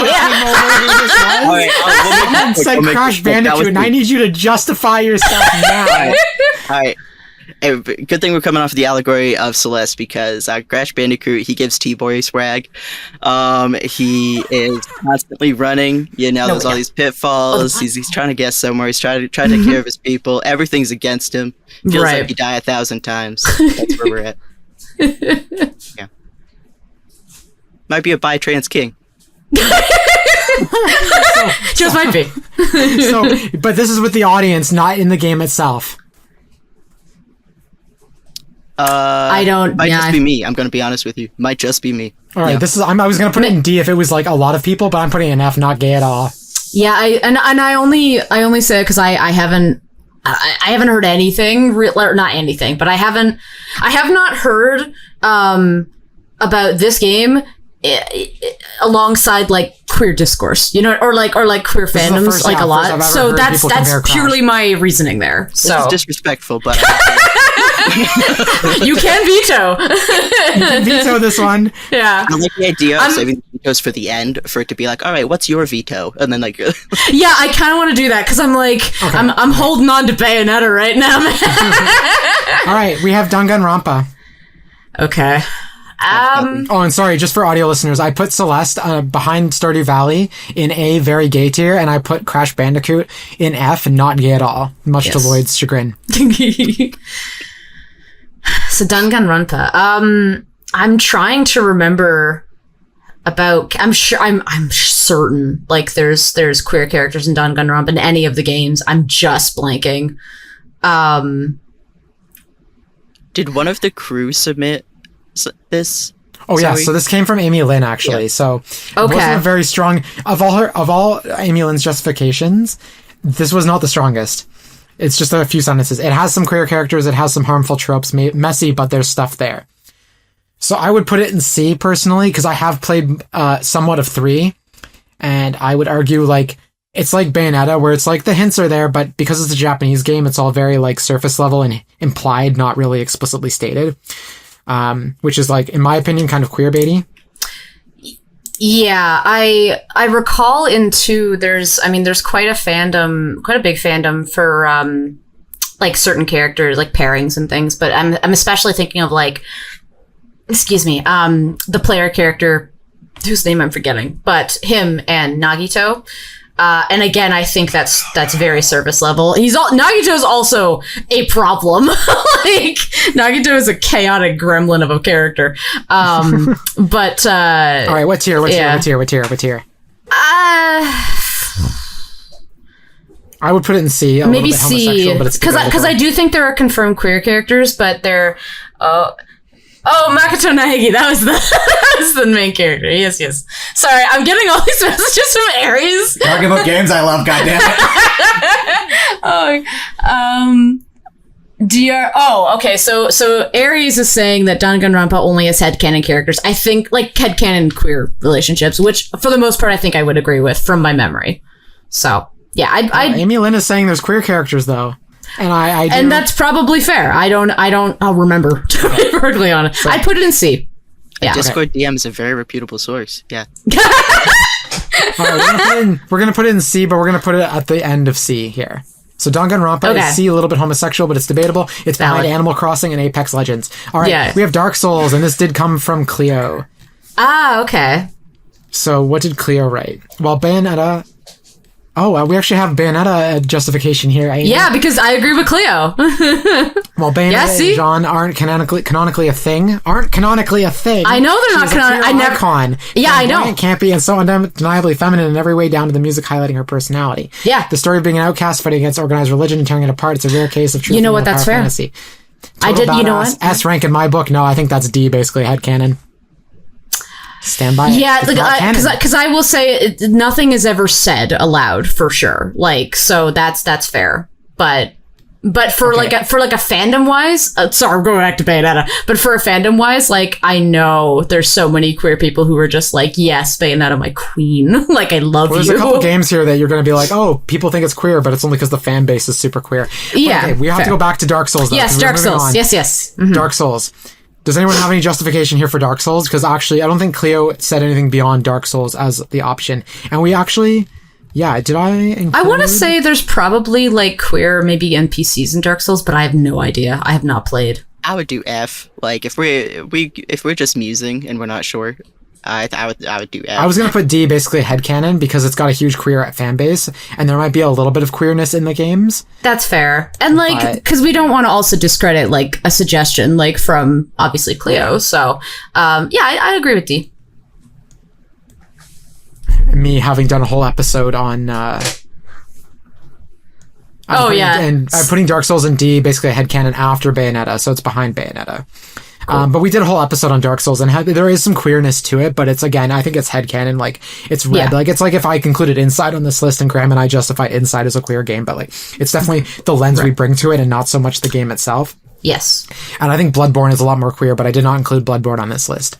Sorry, Bloodborne fans. The next one is Deltarune, and we have justification from Amy Lynn here, so I'm going to read that. Okay, so Deltarune. She says it should be S tier.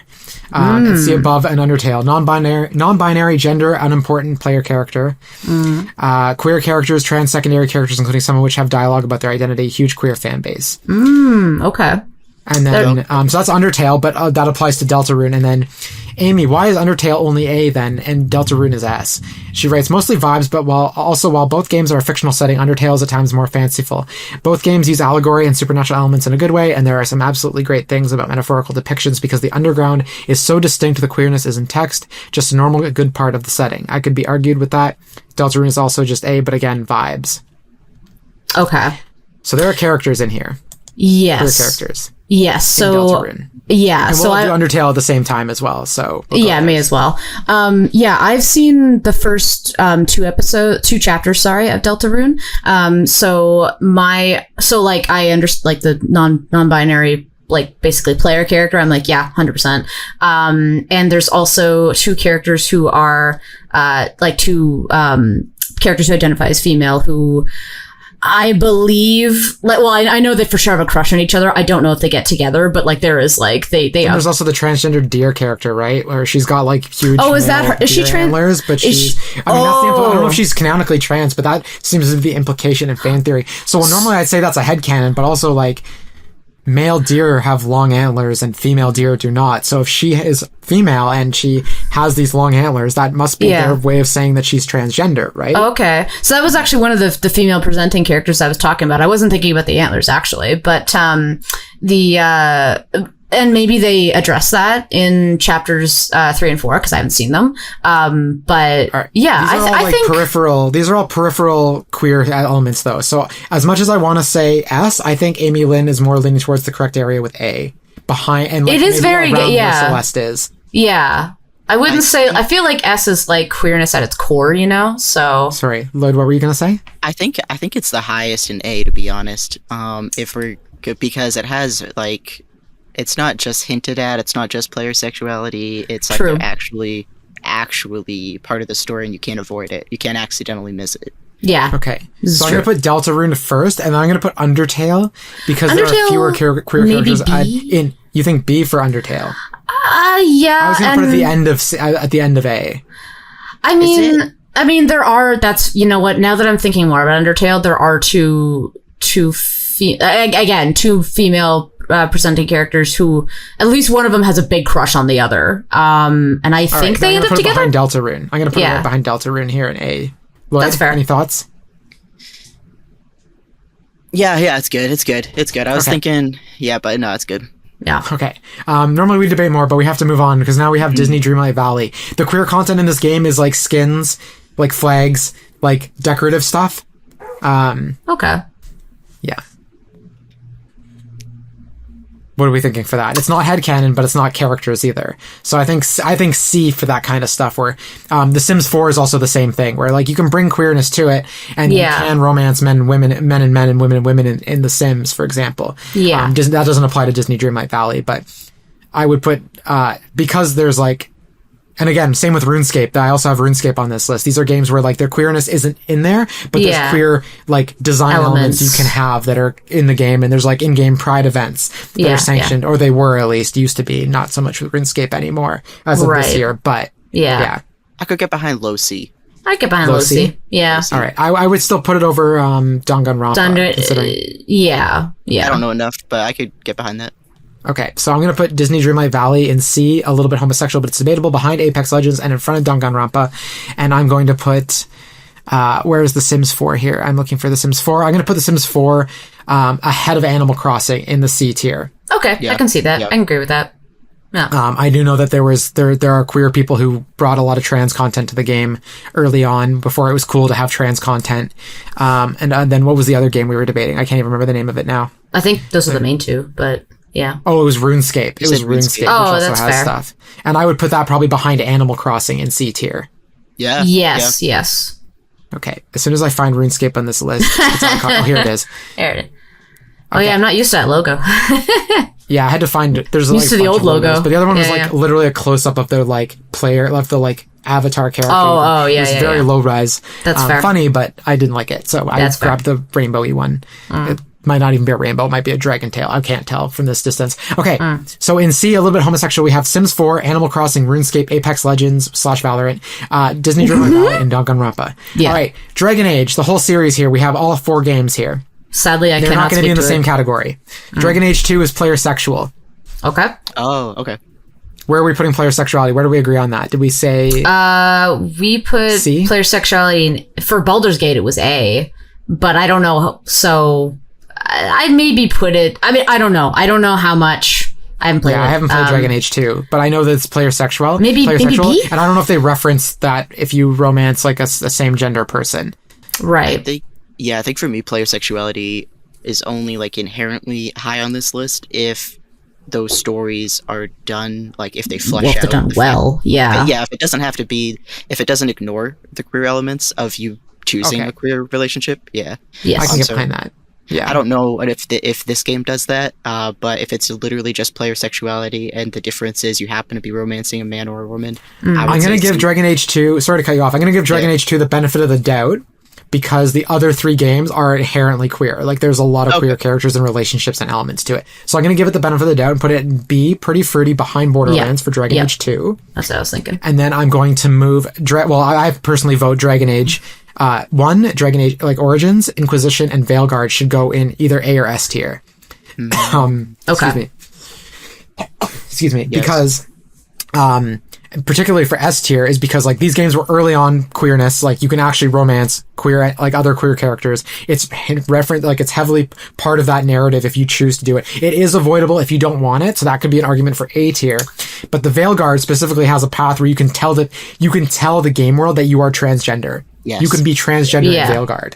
Yeah. Again, it's avoidable, entirely missable, but like a big AAA game like this where you have the ability to be straight or queer, I feel like that's kind of permissible. That way it's for everybody. So I would argue for all these other games, S tier.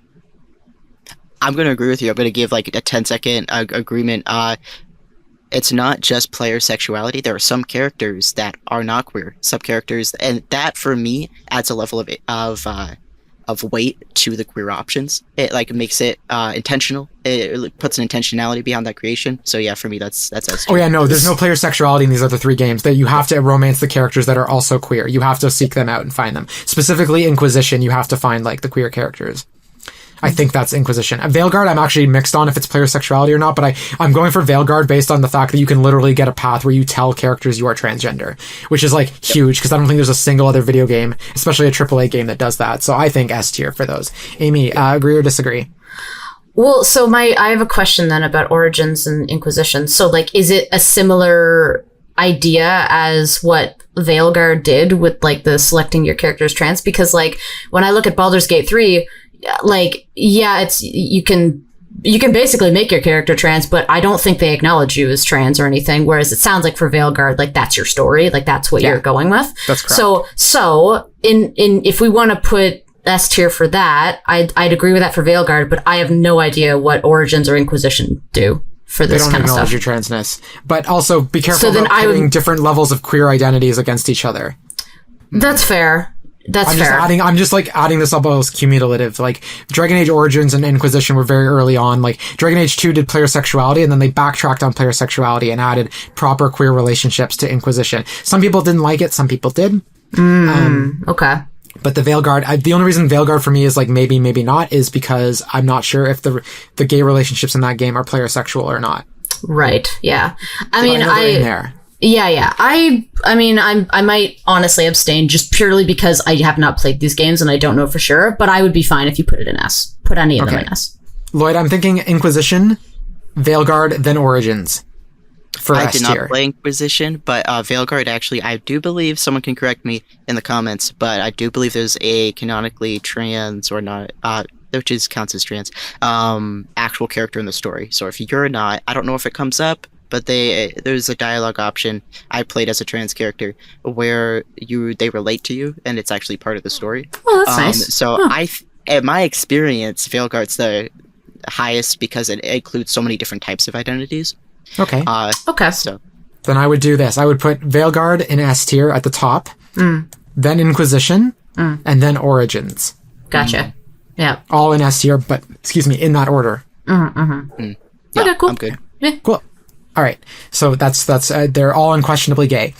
Fable 2, I think I made a note for this one, but I think Fable 2 does have queer characters. Okay. It's okay if you have not played Fable 2. I have not either. I just saw it on a list. It has gay relationships. Amy, it was described in the same way I saw online as Star Wars KOTOR. Like Knights of the Old Republic is described. So let's debate KOTOR, and then we can put Fable 2 with it. Interesting. Yeah. So that's fair. So I've played the first Knights of the Old Republic game. Yeah, that's the one we're debating, is the first one. Okay, so specifically, to be honest, when I played, I didn't know you could romance people, really. So I didn't actually go for anyone specific, but I knew you could. Like, after I played, I was like, oh, dang it, like, I'd like to, I want to romance her. So from my understanding is that, like, I'm pretty sure you can definitely like for sure romance like another female character if you're a female player character, I believe. So I feel like if Fable 2 has that kind of idea, great. Or if it's just queer characters, like that's fair. I don't recall there being any. Well, so here's the thing, because I didn't really go to romance anyone. I don't actually know what characters are queer.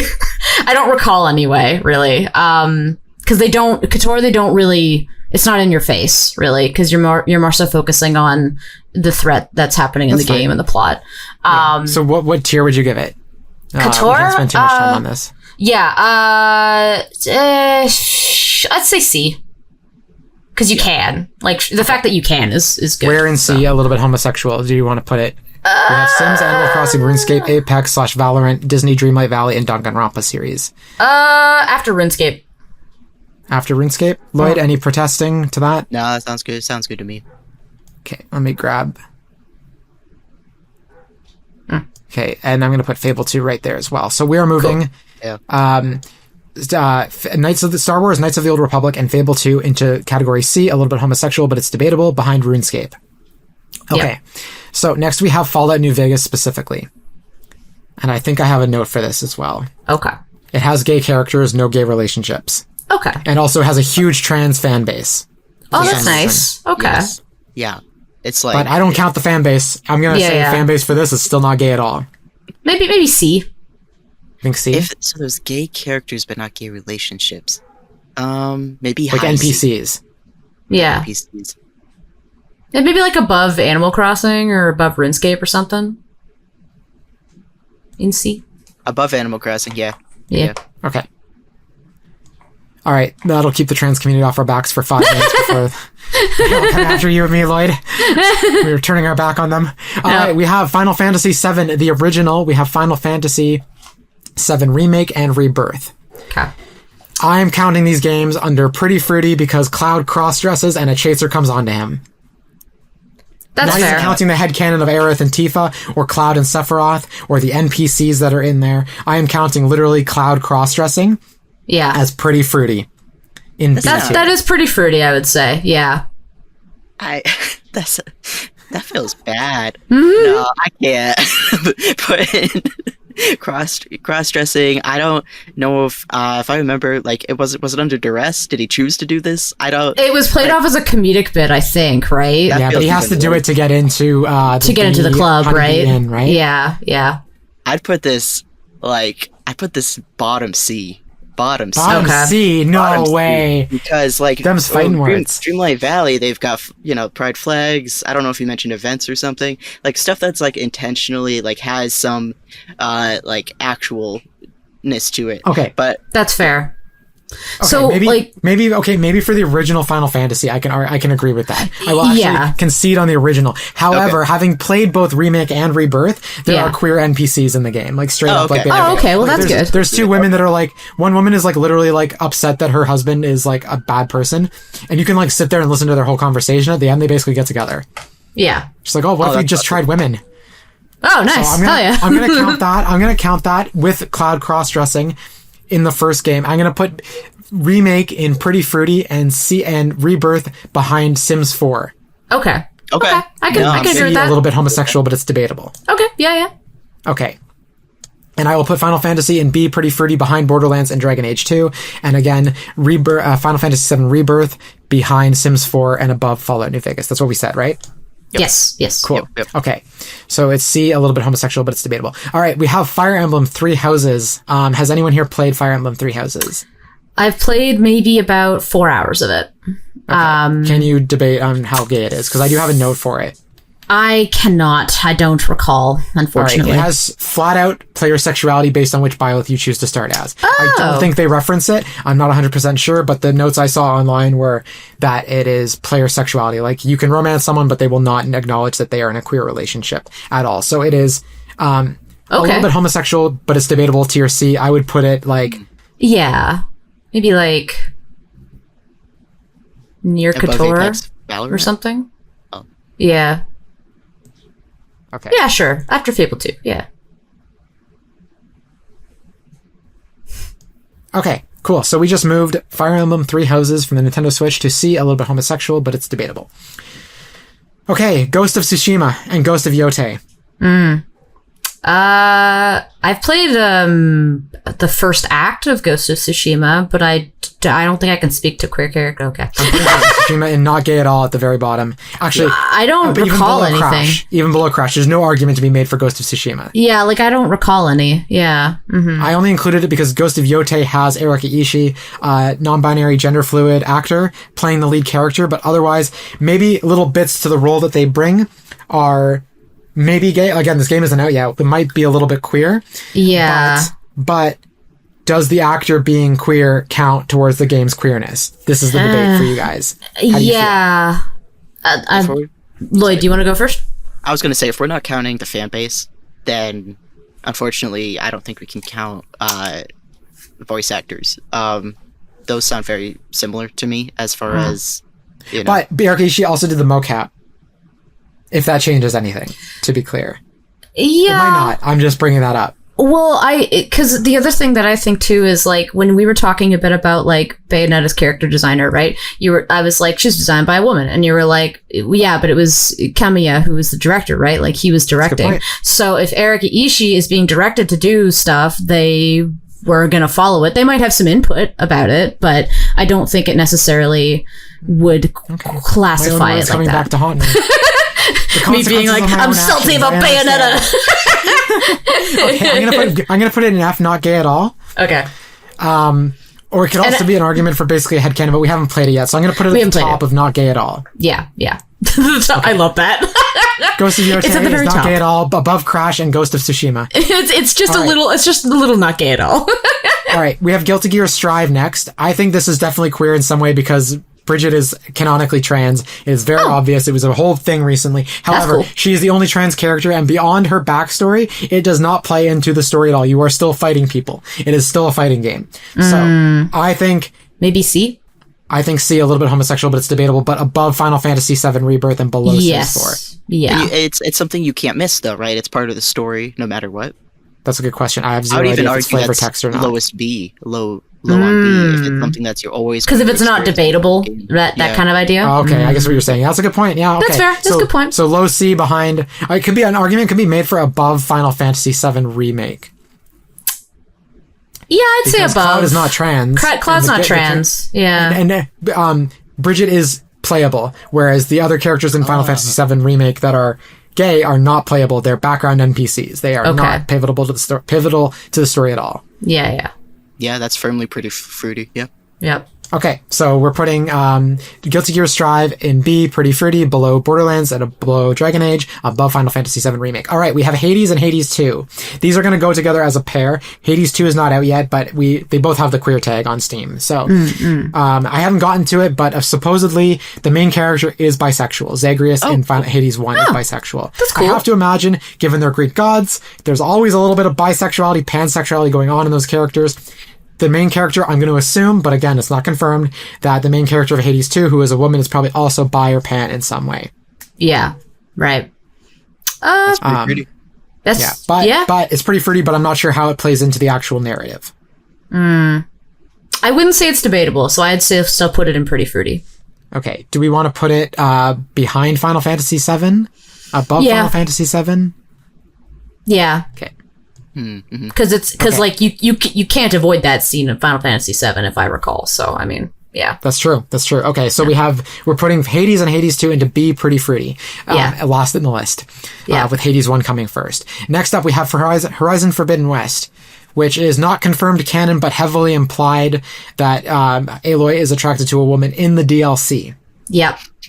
If we're gonna do that, I'm gonna say put it in D because Bayonetta's in D. I would put it in C, but it's debatable because at least it's like. Well, so the thing is that like for me anyway, from my experience playing Horizon, like I didn't do that I didn't play that DLC, so I was like, oh, that's cool. Like when I learned about it, I was like, oh, I did. That's neat. I guess headcanon more so for Aloy is that she's asexual, personally, but she might, might be more romantically inclined. That's fine. Everybody wants Aloy. Like, I will say that there's so many guys who are like, hey, you're really attractive. And she's like, cool, thanks. She just kind of keeps going. In real life, all the guys are like, wow, look at her pores. She's disgusting. Oh my God. Yeah, that's that. I Yeah. know plenty of guys who are very, very into Aloy. Well, I mean, like, even in the game, like, when you're talking to characters, I'm just playing, I'm like, neat. Anyway. Now, she also is, like, we do know that she has some interest in guys as well. So if she's gay in any way, it's, like, bisexuality or pansexuality. Yeah. If anything. Yeah. I do think you're right. I think Headcanon. Headcanon. Yeah. That too. It's tucked behind a DLC. Yep. Okay. Do we want above or below Bayonetta, though? Ekamy, I will defer that to you. Below Bayonetta. No, below Bayonetta, because you have to see the scenes with Jean. Yeah. Okay. It is not hidden. Yeah. Okay. I do think if you play the DLC, you still have to see those scenes with Aloy. If you play the I DLC. agree, it's very late in the DLC. Yeah. Yeah. Okay. All right. We've got Kingdom Hearts. It's time for Kingdom Hearts. We have 1, 2, 3 recoded and 1.5 plus 2.5 HD remix, which is a name for sure. Okay. So you did like the mainline games. Gotcha. Okay. yeah. See, I don't know. If this is up to you guys. I have never played Kingdom Hearts, so you have to. I have to defer to you. Gotcha. You've played more than I have, so I'm just gonna do the little bit that I've got, and then you might be able to, if that's okay. Yeah, go for it. Yeah. 1, 2, 3. I've played them. Between Sora and Riku, going back and forth between who will go to the ends of the universe for the other. Correct. I think it's a very strong C. Very strong C. No one's like clearly. Sorry, just the words very strong. Anyway, keep going. Yeah. The passions there. I can't remember the starfruit situation. Did they end up sharing it, the two guy characters, if you don't win the race in the first game? No, I don't think so. Do they ever actually like admit that they are in love with each other? Is it like confirmed? No. They do not. No. It's got to be headcanon for me. Any of the games. Like, in my heart, I'm like, yeah, no, they're totally like a little throuple, like Riku, Kairi, and Sora. 100%. However, the game consistently is either not queer baiting, but like there's definitely some stuff between Riku and Sora, but then the story always goes to Sora and Kairi. Always. They're like, she's the one that Sora goes after. So I definitely say headcanon. But in my heart, I'm like, no, they're all together. All three of them. Like, that's that. But I'd say do any of them end up together between the three of them? No. There is heavy romance implied between Sora and Kairi in the last game, but no, they have not. Okay, no one's ended up together. This is headcanon. We just have to decide where in headcanon they're all going, and they're all going to go as a series. Yeah, as a set. Yeah. Above Horizon, maybe after Bayonetta. I feel bad about Bayonetta. I have a feeling you're going to use your veto for it, so I think Kingdom Hearts is going to be the top of D. It had if it's not bottom of C, it has to be top of D for me. But see, the thing is that I feel like there's way more flirting in Bayonetta for that headcanon, so I'd say put it behind Bayonetta. Mostly because they're kids in Kingdom Hearts, right? So all right, I'm going to put it behind Bayonetta, but I'm going to put it above Bayonetta, but with the caveat that they're tied. Okay, that's fair. Okay. So we're moving the whole Kingdom Hearts series into D, basically a headcanon. It's going above Bayonetta because Lloyd made a very strong case for C, but it's debatable. I would argue it's probably not debatable, but because anyway, it's tied with Bayonetta though. Yeah. Mm-hmm. Okay. Yep. Let me just spend 8 years moving every Kingdom Hearts game. It's not even all of them. It's the main line. Close. I had to stop at a certain point. There's 13 games, if I recall. Yeah. Jeebus. Okay. All right. Next of us is Last of Us and Last of Us Part 2. Last of Us. You don't have to see it. I can speak to the first one. Oh, yeah. The TLC. What am I saying? Okay, so Ellie is canonically a lesbian. She is. Like, it's 100% confirmed that she's yes. However, but it's in behind the first DLC. Game, that is not. You do not have to see it. No, it is DLC. They don't even tell you to play Left Behind as part of the main narrative when it takes place. They still tell you to play it after. So it is completely optional. Yeah, I agree with that. But there's two characters in the show that aren't them. We're not talking about the show. I don't know, but I'm saying No, but in the game, they are. Bill and his partner, they're gay, aren't they? Yeah, but that's you don't have to see that either. I've literally never found that letter in every single one of my playthroughs because I can never find that letter that implies that. All we know is that Bill and Frank lived together. For all we know, they were roommates. So I would, that's fair. I would say because that's not necessarily locked behind DLC, I would still put that in C. You can buy the game as a complete set. Like you can play the DLC. Like that's how I did it. So I would put it C, a little bit homosexual, but it's debatable. Yeah. I would either put it at the top of C, a little bit homosexual, but it's debatable, or very low B, like end of B, because again, even though it comes packaged with the game, the Bill and Frank and the Ellie and her girlfriend are still, whose name is escaping me right now. They are still both optional pieces of content. Yep. You can go through the whole game not realizing. The first time I played The Last of Us Part 1, I had no idea that Bill and Frank were a couple. No idea. I just know that they were two dudes that lived together. Yeah. So, what do we think? Low C, low B, or high C? I'll defer to both of you. High C. Yeah. Okay. High C for Last of Us Part 1. Last of Us Part 2, that game is flaming. That game is flaming. So in what ways? I want to hear. Okay, so first off, Ellie and Dina, they are very obvious an item from the get-go. Awesome. Like, in the show and the game, like the game too as well, but like pretty much 1-to-1. There is literally a sex scene at the start of the game. Nice. All right. Yeah. Is that ass? Like, what are you? I think it's undeniably gay, and it goes above Dragon Age Veilguard, because again, Veilguard is still, if you want to play it as a straight person, you can avoid most of the gay shit. Whereas The Last of Us Part 2, you gotta see that stuff. It's in the story, yeah. I agree. I can see that. Mm-hmm. Also, I realized I just said the SH word. I hope YouTube does not demonetize us. But yeah, Last of Us Part 2 is going on at top of S, unquestionably gay. Yes. All right, we have the whole Life is Strange series. The only one that I think is debatable is 2, because I have not played it. I do not know how gay Life is Strange 2 is. I don't know if either of you have played it, but Life is Strange 1, Life is Strange Before the Storm, True Colors, and especially Double Exposure are flaming. All right. I've only really played a bit of the first Life is Strange, but I mean, I think it's pretty much at its core. Yeah, I think it's either A or S, like any of the games, to be honest. Excuse me. Yeah, it's unquestionable. It's part of the plot. You can't get around it. Yeah. Yeah. Okay, I haven't played I'm going to put sure I'm going to put all of these behind Last of Us. I mean, again, they could go above Last of Us, but at this point, like, if something's an S tier, for the most part, it's like, it's an S tier. Yeah. I'm not too worried about its like ranking. I'm just going to put the series in order. I might actually put Double Exposure above True Colors, because a lot of the gay stuff in True Colors is optional, because you can choose to, you are bi character canonically, but you can choose, if you choose to romance the guy as the main character who is a woman, you can avoid all the like stuff with Steph. Okay. So I'll put that one last. And again, I don't know about Life is Strange 2. I just literally don't know. Fair. And Double Exposure is like, has a trans character who you have to interact with. Again, it's the same as True Colors, where you can optionally romance different characters as Max, but the trans character is like in your face trans. Like, it's part of this narrative. Like, you have to find out about her identity to progress the story, as bad as that story is. Overall, not the trans character story, just overall, Double Exposure is a terrible game, but it is very, very, very queer. Again, Life is Strange 2, I don't know. I literally don't know. I've never played it. I mean, if we haven't played it, but if we do know there are like queer elements like in the story, like you can't get around it, I would say very gay. I don't know that there are. I literally don't know if there are. I don't. Okay. I have not played it, because when I chance. Let me do some quick little. All right. I mean, we've got Celeste with the flag and the vibes, so I think we could put Life is Strange 2 pretty close to that. We could. I don't know. Yeah, I just don't know if I know there's references to the first game, so canonically, like, it's part of a universe that has gay stuff in it. But again, that's a super reach, I think, in my opinion. So, if we don't have an answer, I'm happy to put it behind Celeste and A, very gay. Yeah. But I could also see an argument for C, a little bit homosexual, but it's debatable. Yeah. Because we don't know. A quick little check online says that there are definitely queer elements of Life is Strange 2, but they do seem a little buried.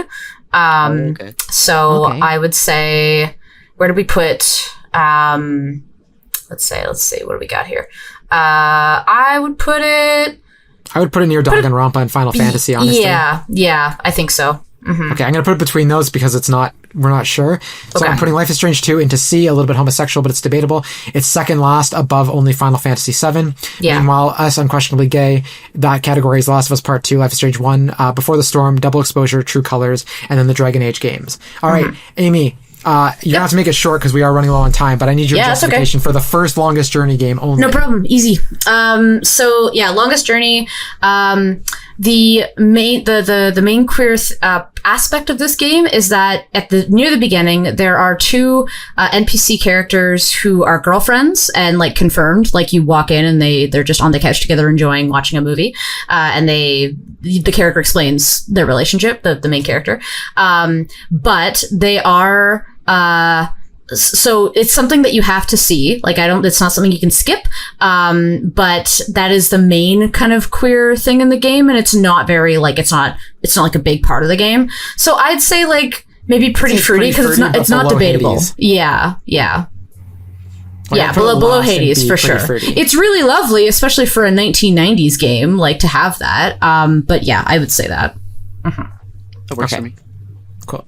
All right, so we're putting The Longest Journey into B, Pretty Fruity. It's the last one after Hades and Hades 2. Mass Effect. Has anyone here actually played? I have not played Mass Effect. Yeah. I talked about this in the first part of the podcast. So I'll make it quick. It's player sexual, is from what I know. I might be missing a queer character. Someone let us know in the comments. But it's also very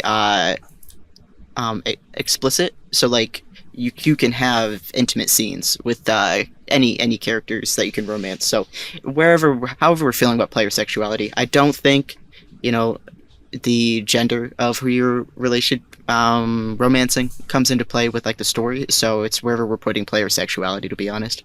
Fair. I would put in a little bit homosexual, but it's debatable. But I can't remember which game was it where we actually had a proper player sexual thing. And now I'm like, Well, blanking on Baldur's it. Gate Doesn't- Baldur's Gate is proper player sexuality.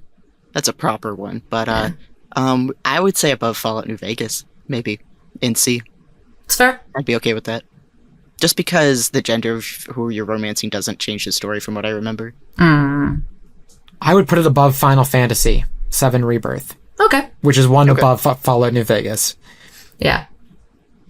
Sure. Okay. I'm okay with that. Okay. Mass Effect has gone into C, a little bit homosexual, but it's debatable, behind Sims 4 and above Final Fantasy VII Rebirth, which is above Fallout New Vegas, which actually might be kind of fighting words for some people. Next up, we have Metal Gear Solid as a franchise. It's in there, but it's hidden, but it's also very clear if you're Is know it what you're looking confirmed? for. Like okay. Okay. Yeah. So But it's also, a lot of it is optional, a lot of it is hidden away. It's very subtle in the way okay. Kojima does subtlety, right? Like, I mean, Of he's course. not a subtle person all the time, but maybe Yeah. basically a headcanon?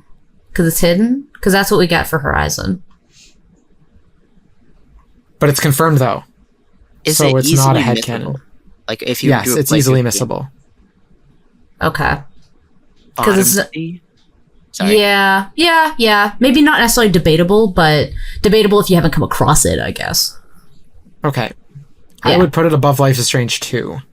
Having Sure. played only 7 hours of Metal Gear Solid 3 Delta, it's not confirmed, but Ocelot Revolver is fruity AF. Oh yeah, from what I've That's played of it. also a Bayonetta argument there, because, like, again, it's not, I haven't gotten to that part of the game yet. So, Okay, with I do think above Life is Strange I- 2, but below I- Danganronpa. I do I'm think thinking basically a maybe we're, headcanon. I think so. I don't know. Between RuneScape and like that sort of spot right in there near RuneScape, I'm thinking, because OMC. that has events. I would put it below Fable. I'd put it below Fable for sure. Oh, and Fire Emblem Three Houses was the other player sexual game I was thinking of, where it's literally legit. This is player fair. sexuality. Yeah. Okay. Metal Gear Solid. I think above Fire Emblem, but below Fable. Sure. Actually, Yeah. Lloyd, I think you're being too generous. Okay. There we go. All right. So Metal Gear Solid as a series is in C, a little bit homosexual, behind Fable, and above Fire Emblem Three Houses. Okay. Monster Prom. Amy, gotta be quick. Go. This is player sexuality. There's some. Do they acknowledge it? Like, if you romance a woman as a woman, does the other NPC character you're romancing, like, acknowledge that you are in a queer relationship? I don't think verbally. I think they just say like, "Hey, this is like, let's go on a date." I'd say a little bit homosexual. Yeah. Okay. I'm gonna put it up above Fire Emblem Three Houses, Yeah. behind Metal Gear. Yeah. Okay. We're all in agreement. So that's going into C, a little bit homosexual. Yeah. Yeah, there we go. Okay, sorry. Mother 3. This comes from Amy Lynn. This is going to be quick. Mother 3, where is it? She gives Mother 3 a C in the Ontario grading system. A C is a pass, not a borderline pass, but it's not great. The Magypsies are bearded, gender non-conforming magical psychics that fall under harmful visual stereotypes and damaging Japanese queer tropes, but they're ultimately powerful, loving, and important to the story. Yikes on their name, though. They raise Kumatora, who is a tomboy but decently queer codes, especially due to her upbringing. I'm going to put this in debatable. Debatable, yeah. Low debatable. Yeah. It's problematic, but it is like kind of clear, so I'm going to put it above Life is Strange 2 and below Danganronpa. Okay. Actually, an argument can be made for above Danganronpa, but I don't know if we need to do that today. I think it's fine. I'm not feeling strongly. No. Okay. Mother 3 is in C, a little bit homosexual, but it's debatable. All right, we have Nights into Dreams, another Amy Lynn justification.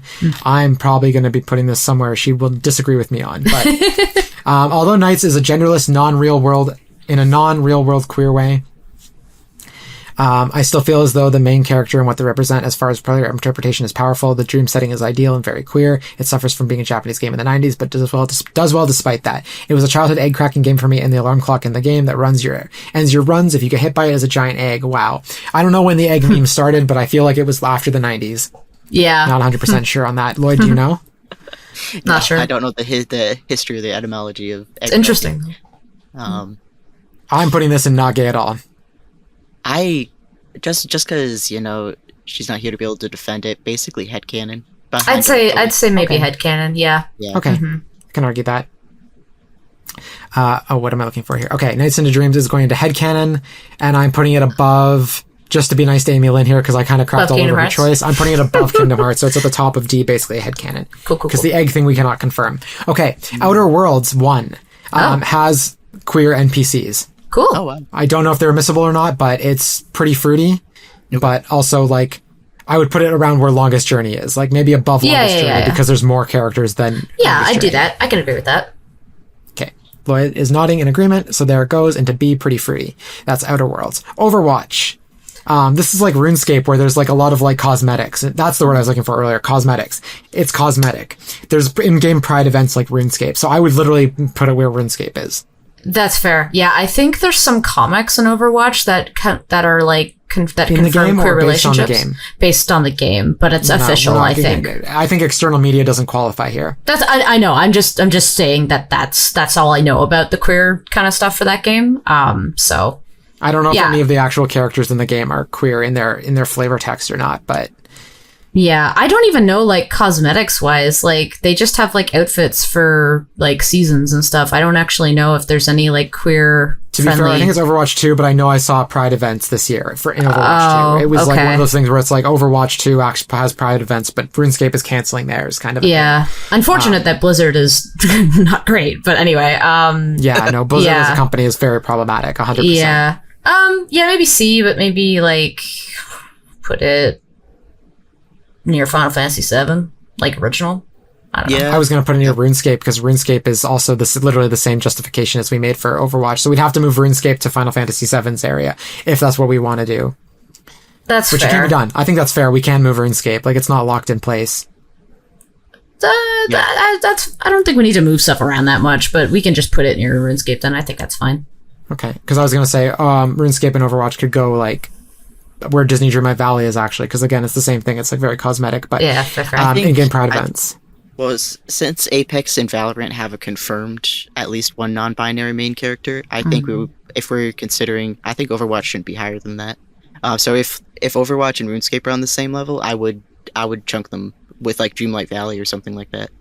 It feels weird having Overwatch higher than Apex / Valorant, just for that reason alone. Yeah. Sure. That's fair. I'm going to put them above Dreamlight because Dreamlight doesn't have the actual events. It just has the cosmetics. Whereas RuneScape and Overwatch have the events as well. Right. As far as I know for Overwatch. At least Overwatch 2. But I'm counting Overwatch here as a series, not as one game. Right. All right. Paper Mario. Paper Mario, the 1,000-Year Door. It's not explicitly stated to be trans, but her backstory is very heavily explicitly said to be trans. It's just they never say the word transgender. But she used to be a man, and she is now a woman. Oh my god, I can't remember the character's name from Vivian. Vivian, thank you. Vivian is transgender. Like, her sisters literally make fun of her for being a man dressed as a woman kind of thing. Yep. I I think that's pretty fruity. I would put it bottom B is kind of because like I would she put it actually higher than B. I would put it not higher than B. I would put it high B. IB. It's pretty. I like because that, yeah. It's part of her backstory, and it comes up throughout the game, but it's not important to Mario's journey. But is it's that not, the? But it's not missable. But is that the only instance I want to say of queerness in the game? Yeah. I'd But say it's like, I'd I say think a we little give some credit homosexual for because being- they don't say it though, right? Like that's the unfortunate part. But it's not debatable because she is trans. They just don't say the word transgender. They do explain her backstory is that she Okay. is a boy dressed as a girl. Like that's how her sisters describe her. Is like you're pretending to be a girl, and she Okay. has euphoria from being called one of the sisters. Okay, that's fair. I'd say low B I think then. I think that's like as explicit as you can get without saying the word transgender in a game from 2004. Yeah. True. So I'd I would say give low some credit. B. Yeah, Okay, that's what I was would put it. I would put it around Hades. I think maybe above Hades, but maybe below because Hades is also around the same, like a level of explicit. Yeah. Mm-hmm. Okay, Paper Mario: The Thousand Year Door is B, pretty fruity, behind Hades and Hades 2, and above Outer Worlds and The Longest Journey. Because again, Vivian's playable, right? Right. So, Pokemon Crystal. This is my argument actually, and I think it's a bad argument. I would actually put it in F, not gay at all, but because Go it was for my it. first. It was my first ever game where I could play as a girl. I consider this game transgender in Got my it. brain, but Got there's it. no queer elements to this game at all. So I would put it not gay at all. Yeah. So I would say if we're not like we said, we're not going off of the audience necessarily, then I would put that in F. But I acknowledge it as like a really A lot of important trans game. women have this game as like their awakening for like, oh, Pokemon game. Lloyd has something to say. Yeah, I think you can hold hands with Crash Bandicoot. But what else I'm thinking is, do you have any justification for any of the other Pokemon titles on this list? You brought those up. I didn't. Oh, okay, sick. I have a justification for Pokemon X, but it is like it's going to be very low C. I think that's where it's going to end up. You brought up Coliseum, and you were like the other spin-offs. Now, Puzzle League, I have Puzzle League justification. But it might be headcanon. All right, so Pokemon Crystal is going to hold hands with Crash Bandicoot. I'm going to put it behind Crash Bandicoot as a gesture of good faith to Lloyd. In F, not gay at all. Pokemon X has a transgender character. It is like Vivian. She is like Vivian, but it is also very heavily implied and not confirmed. But in game and in the real world, all black belts are men. So this character was a beauty. She comes up and says, I used to be a black belt a year ago. Amazing transformation, don't you think? However, this character, Did You Know Gaming had to do an entire video to find out where this character came from because the screenshot was all they could find. You have to go deep into the post-game optional battle tower, deep into that, like, you have to go through a lot of characters and battles to get to this character who says this one line. So it's not a headcanon, but it's very, very debatable. So I would Super put it debatable. below Final Fantasy VII, I agree. Pokemon X. Yeah. Interesting. Okay. And is that true? I don't Only men think are I black got to belts? that character. Sorry? Is that true? Only men are black belts? Or is it just a... In the game, yes. In the game, in the only game, men okay, can I be was black like- belts. Oh, okay. And in real life, in Japan, it used to be that only men did karate. That has obviously since changed, but I think that is where it historically was. Like, it was a male-dominated sport. Gotcha. So she has put behind anyway. So yeah, so she used to be this buff dude. Now she's like this sleek, amazing beauty. But again, very NPC. You battle once, hard to find, very missable. Post game, no one found. Did You Know Gaming had to do an entire investigation to find her to confirm her existence. Okay, Pokemon Coliseum. I think you brought this one up, Lloyd. Go. Yeah, I'll be quick. It's you have to. If we're talking Mirror B, that's a headcanon. Yeah, it's not great. It was mainly vibes and just the idea of being able to put a lot of effort into cleansing these Pokemon. Something about it felt transformative. Something about it felt, like not allegorical, but it's not great. We can put it wherever. I'm putting it not gay at all. Yeah. Behind Crystal. Okay. Puzzle League. Okay, this one is easy to explain. Jesse, James, and Meowth are in the game, and they're voiced by their American voice actors. My argument for James is that he's not gay in the Japanese version, thus it is probably not canon, and also it's only ever implied through the anime and not this particular game. Meowth is voiced by Maddie Blaustein, who is a trans woman. However, again, we said nothing for voice actors. So I think Pokemon Puzzle League is not gay at all. Or an argument be made because, again, James is gay, Jesse's a lesbian, Meowth is their weird trans cat. It'd be basically a headcanon, but like low basically a headcanon. Right. I'd say because it's not part of the story, I'd say not gay at all. Yeah, not gay at all. And I'm putting it high, not gay at all, though. Okay. There's still a queer actor in the game. Yeah, like that's Jessica cool. Biel. I didn't know about Meowth's actor. That's super cool. Yeah. She played Meowth from episode, like, I want to say, like, 29 till the cast got replaced. Oh, wow. Scarlet Hollow is player sexual. Cool. I'm going to put it in with Fire Emblem Three Houses. I know neither of you have played this, and I want to. it's great. It's amazing. I would maybe wait till it's all done, because I think there's going to be 7 chapters like Deltarune, and they're still working on them. But Yeah. it is super, like, good. Like, you can choose your name and pronouns, which is really cool. However, again, all the relationships, they don't reference that they're gay. They're just, like, super... Like, I think if you played these relationships as a man, that queerness would still come through if you were dating a woman, for example. So I still think Fire Emblem Three Houses level. What do you guys think? no, that sounds good. I think it's good. Okay, so C, a little bit homosexual, but it's debatable because it's player sexuality. All right, we have Sonic the Hedgehog.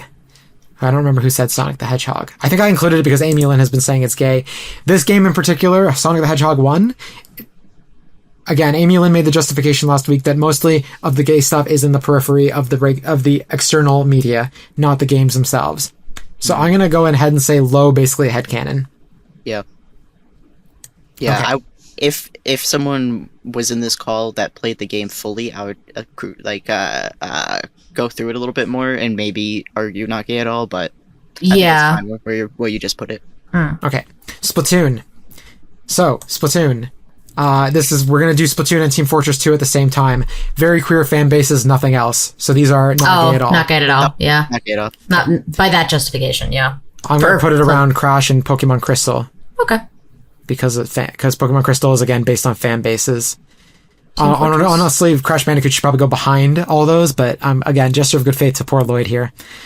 Where's Team Fortress 2? Right there. All Right there. Mhm. Perfect. Okay. Super Mario Bros. 1. Gonna say not gay at all. However, Super Mario Bros. 2 has Birdo, who is explained in the American manual to be a trans woman. Specifically, he thinks he's a woman is how she's described in the 80s. And again, Amy Lynn and I were debating last week because Birdo is trans femme, potentially. Yoshi has he, him pronouns in most cases, but lays eggs like a woman. So might be T-boy coded. Again, not canon, never explained in lore of anything, but I think there's high, basically a headcanon, like top of D tier for these games. An argument could be made. Maybe a low C, but again, it's never explicit. Yeah, because do they refer to Birdo with pronouns in the first game? Or sorry, second game? I know, because there's really no in-game text in the Mario games. So It's just the US manual that explains that Birdo is trans. Yeah, and that's because it's not in the main game. I'm kind of because I don't know, if there was something in like Pokemon Puzzle Leagues, like if they had like a manual and it mentioned it, but we left it in F, I would have never learned about the manual or any of that. I wouldn't have learned about anything from Birdo if I didn't read about it on the only internet. thing is, if you bought the game, it did come with the manual. It was included. This is fair. My argument actually is the manual is that was a translation done by Nintendo of America. Like, that was not the Japanese developer's intention to make Birdo trans. That's fair. So I would say bottom C only because near the top of D is Kingdom Hearts. And there's nothing That's on fair. there. Okay.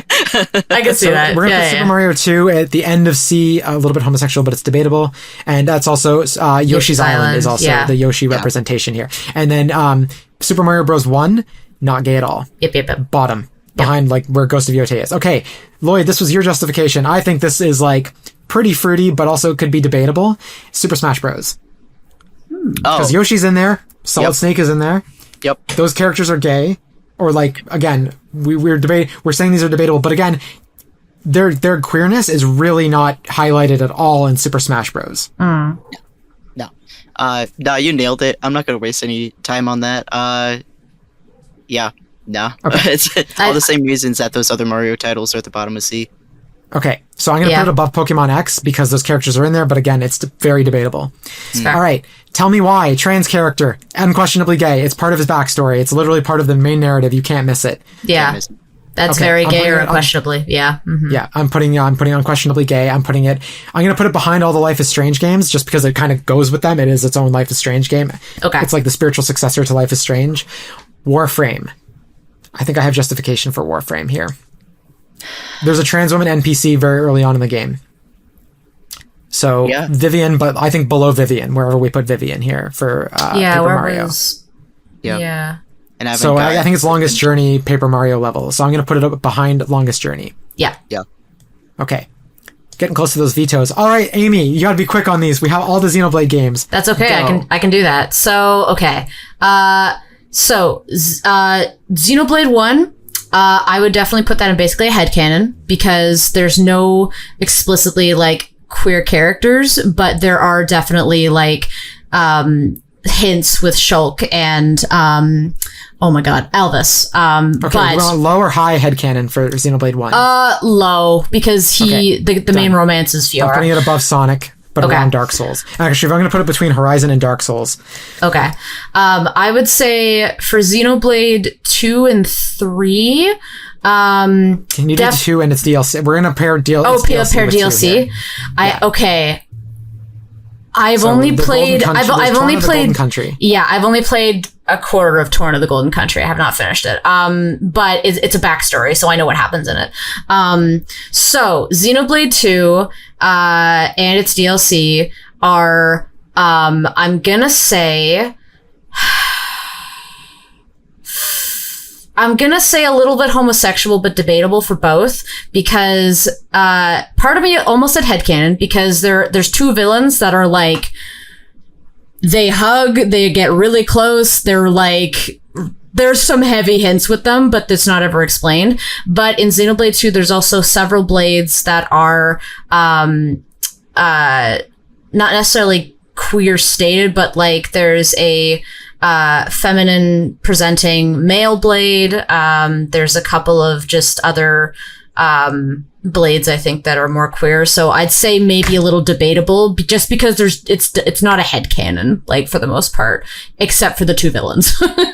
And honestly, it's not very well written in my opinion. I'm not a fan of Okay, two. I think on the cross-dressing alone, for Yeah. the femboy, Yeah. is definitely around where Final Fantasy is. So I think Okay. an argument has been made. I'm putting it below Final Fantasy though, because again, Okay, the put- headcanon stuff drags it down a little Yeah, bit. put two. Yeah. Okay, put Torna maybe in basically a headcanon because there's like barely anything in there, to be honest. Okay, I'm yeah. gonna put it with Xenoblade 1 then. Yeah. All right, And Xenoblade 3 and Xenoblade 3 Future Redeemed. Okay, Xenoblade. So I'll just say the DLC. There's like nothing in there for queer, so Okay. let's just put not at all. Okay, For I'm gonna put it with Xenoblade, Super Mario and Ghost. thank you. And it's not For- gay at all. Yeah, for Xenoblade Chronicles 3, there is a non-binary hero character, which you can't miss. They're super cool. And there was another argument I had for 3. Oh my god, what did I write in Discord? Let me check. Because It's a I non-binary character, right? Are they NPC? Are they missable? no, they're a hero character. You run into them if you go into an area. All if right, you're I'm gonna exploring argue the pretty thing. fruity. I'm gonna put it above Outer Worlds, below Paper Mario. Yeah, there's another aspect of it that I wanted to mention, and I just don't want to miss it. Let me scroll. Xenoblade. But yeah, the DLC. Let's see. Do you want a second to look that up? And Yes, can- you go. Yeah. All right, Lloyd, you gotta justify Yu-Gi-Oh. Let's yeah, go. Yeah, I knew this was coming. So All because right, I forget which game it was. Legacy of the Roses or Duelist? Duels Rose of of the the Duel- Roses. Okay. So nothing queer. Nothing queer. That's Is Pegasus in the 5. game? Huh? Is Pegasus in the game? Yeah, but that's kind of profiling. He's just campy. Like, I mean, he's not voiced by the same guy but it's for kids where they queered up all their characters with the voice acting. I would That's put it with what I'm Pokemon saying, Puzzle League. yeah. Before we really got into this and got our process down, I was like, queer is all heck. Like, I mean, I think Kaiba wants Yugi, but that's headcanon. and Yugi Joey boy. and Tristan, and Yeah. there's so much going on, but it's all headcanons. It's all headcanon. Okay, Yeah. so I'm Yeah. gonna say not gay at all, unfortunately. But That's like, fair. I'll put it above Pokemon Puzzle League here. Yeah, If it'll okay. let me. There we go. I Okay, so that's an F not gay at all. So we've Ghost of Yote, then Yu-Gi-Oh, then Pokemon Puzzle League. All right. Cool. And then Crash. I've got my point about Xenoblade 3. Okay, go. So I'm definitely going to put it in C because my other point was that there are two female characters that are like I headcanon as girlfriends, but they're never actually confirmed. You said there's a non-binary character, right? There is, but they don't like. It's not like they introduce themselves as like, "Hey, I go by they them pronouns." People just refer to them with they them pronouns. That's it. Okay. So So- I'm going to put that below Sims 4 Okay. I'm going to actually put it below Mass Effect, I think. Yeah. Above Final Fantasy VII, and C, a little bit sexual, but it's debatable. Yeah. And don't worry, audio listeners, I'm going to go through this list at the end. Yeah. Xenoblade X. Go. You got 10 seconds to do X. 10 seconds. Okay, let me go back. There's really just a couple like NPCs that are queer that I know of, and they have same-sex parents in some cases. So I'd say a little homosexual, but it's debatable. Okay, I'm going to put that with Final Fantasy VII Rebirth because that's where we put that as well. Yeah. So that's going in C, a little bit homosexual, but it's debatable. The last one is Zelda, Breath of the Wild. It can also be representative of the whole series, but specifically Breath of the Wild I picked because Link has to cross-dress in this game. Link and Zelda are headcanon trans. That's headcanon. Yeah. Link and Zelda are headcanon, maybe gay as well. But that's still just headcanon. That's just like the fan base thinks that. Yeah. It's the cross-dressing, which goes with Final Fantasy VII, I think. Yes. Where it's a little bit homosexual, but it's debatable. Yes, and it's literally it's put in there because it's it's played off a little bit as comedy, not really. It's more like, oh, you look so pretty, and it's all that. So it's handled a little better than 7 in my opinion, but yeah. Okay, so we'll put it above Final Fantasy VII, the original. I also want to, while we're here, because now that's the end of the list, that's all the games, we've got them here. I'm going to go through the list in a second, and then we'll do our vetoes super quick. I just want to say here, this isn't a veto, but I'm just wondering if we should put Super Smash Bros. Above... No, I like where Smash Bros. Is. Never mind. Okay, so here's what we got for audio listeners, and also just anyway, in general, to recap. In S tier, the top tier, unquestionably gay, we have The Last of Us Part 2, Life is Strange 1, Life is Strange Before the Storm, Life is Strange Double Exposure, Life is Strange Two Colors, Tell Us Why, Dragon Age the Veilguard, Dragon Age Inquisition, and Dragon Age Origins. In A tier, we have Very Gay, which is very gay. We have Deltarune, Undertale, Baldur's Gate 3, and these are also in order of their ranking, Stardew Valley, and Celeste. In B, pretty fruity, we have Borderlands, Dragon Age 2, Guilty Gear Strive, Final Fantasy VII Remake, Hades, Hades 2, Paper Mario The Thousand Year Door, The Outer Worlds 1, The Longest Journey, and Warframe. In C, this is our biggest category, a little bit homosexual, but it's debatable. We have The Last of Us, The Sims 4, Mass Effect, Xenoblade Chronicles 3, Final Fantasy VII Rebirth, Xenoblade Chronicles X, Fallout New Vegas, Animal Crossing, Star Wars Knights of the Old Republic, Fable 2, Metal Gear Solid the franchise, Monster Prom, Scarlet Hollow, Fire Emblem Three Houses, Apex Legends / Valorant, because we don't know which one was the gay one, RuneScape, Overwatch the series, Disney Dreamlight Valley, Danganronpa the series, Mother 3, Life is Strange 2, The Legend of Zelda Breath of the Wild, Final Fantasy VII the original, Xenoblade Chronicles 2, Super Smash Bros., Pokemon X, Super Mario 2, not the USA one, and Yoshi's Island. That's C, a little bit homosexual, but it's debatable. In D, basically a headcanon, we have Nights into Dreams, all the Kingdom Hearts games, Bayonetta 1, actually Bayonetta the series, right? We did the whole series. Horizon Forbidden West, Xenoblade Chronicles Definitive Edition, Xenoblade Chronicles 2, Torn of the Golden Country, Dark Souls, and Sonic the Hedgehog. Finally, in F, not gay at all, we have Ghost of Yotei, Yu-Gi-Oh! The Rose's game, I can't remember. Pokemon Puzzle League, Crash Bandicoot, Pokemon Crystal, Splatoon, Team Fortress 2, Pokemon Colosseum, Ghost of Tsushima, Xenoblade Chronicles 3, Future Redeemed DLC, and Super Mario Bros. Okay. You did vetoes. it. Let's go. Yes. You know what? I got no vetoes. The more we went through this list, I was like, you know what? Nah, Bayonetta would be a headcanon by our categorization. I will concede. I will fight you. No time. You can use the veto. No. I do agree. Okay, Lloyd, do you have a veto?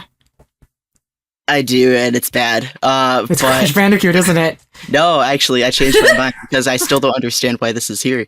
I'm going to move Celeste to the top of B. Okay. That's fair.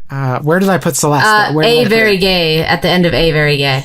And you want to put it at, low B? Sorry, top of B. Top of B. Top of B. I want to move The Last of Us Part 2 to somewhere in B, but I can be argued with where in B it goes. The Last of Us Part 1, specifically. Where is it right now? Because right now it's at the top of C, a little bit homosexual, but it's debatable. I still think that the backstory added to Ellie through the DLC, which again is included with most versions of the game, including the PS4 and the PS5 remake, it's still in there.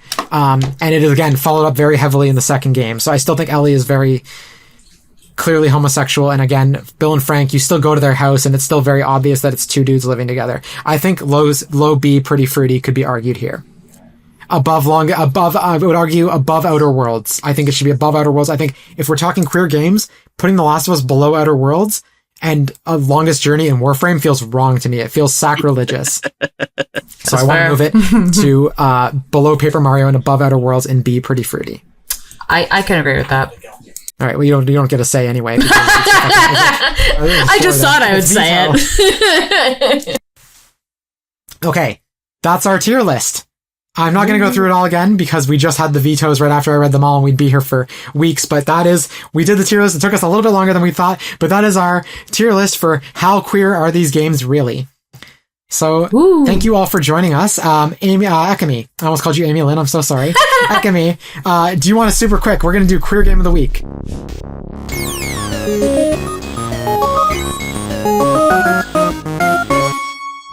Yes. Go, you have 2 minutes. I can do that. For my queer game of the week, I am picking a game called Cross the Moon. It is a visual novel that I am halfway through playing right now.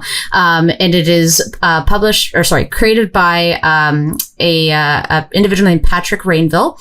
It's a story that is about vampires. It takes place in France, and it is at its core, a visual novel. You click to advance the story. There's no choices. You just enjoy reading it. Very pleasantly surprised by the story. It's phenomenal. It's a little bit like Lovecraftian and just kind of spooky, but regardless, it's great stuff. So the queer aspect of it is that there are two characters, a brother and a sister, who are main characters. Who are both queer. I hope this is going somewhere. Okay. Oh, yeah, right. Who are both queer. And so the brother has feelings for he's realizing he's developing feelings for his best friend Apollon, who is male. And the sister has had queer relationships with women in the past before, and she also has an attraction to a young woman in the game. And I don't know how things end because again I'm halfway through. But I literally can't say enough good things about the. Sorry? So basically. No, F you. No. No, we're not debating that. No, I know. I'm just joking. Yeah. Why do you like the game? Super quick.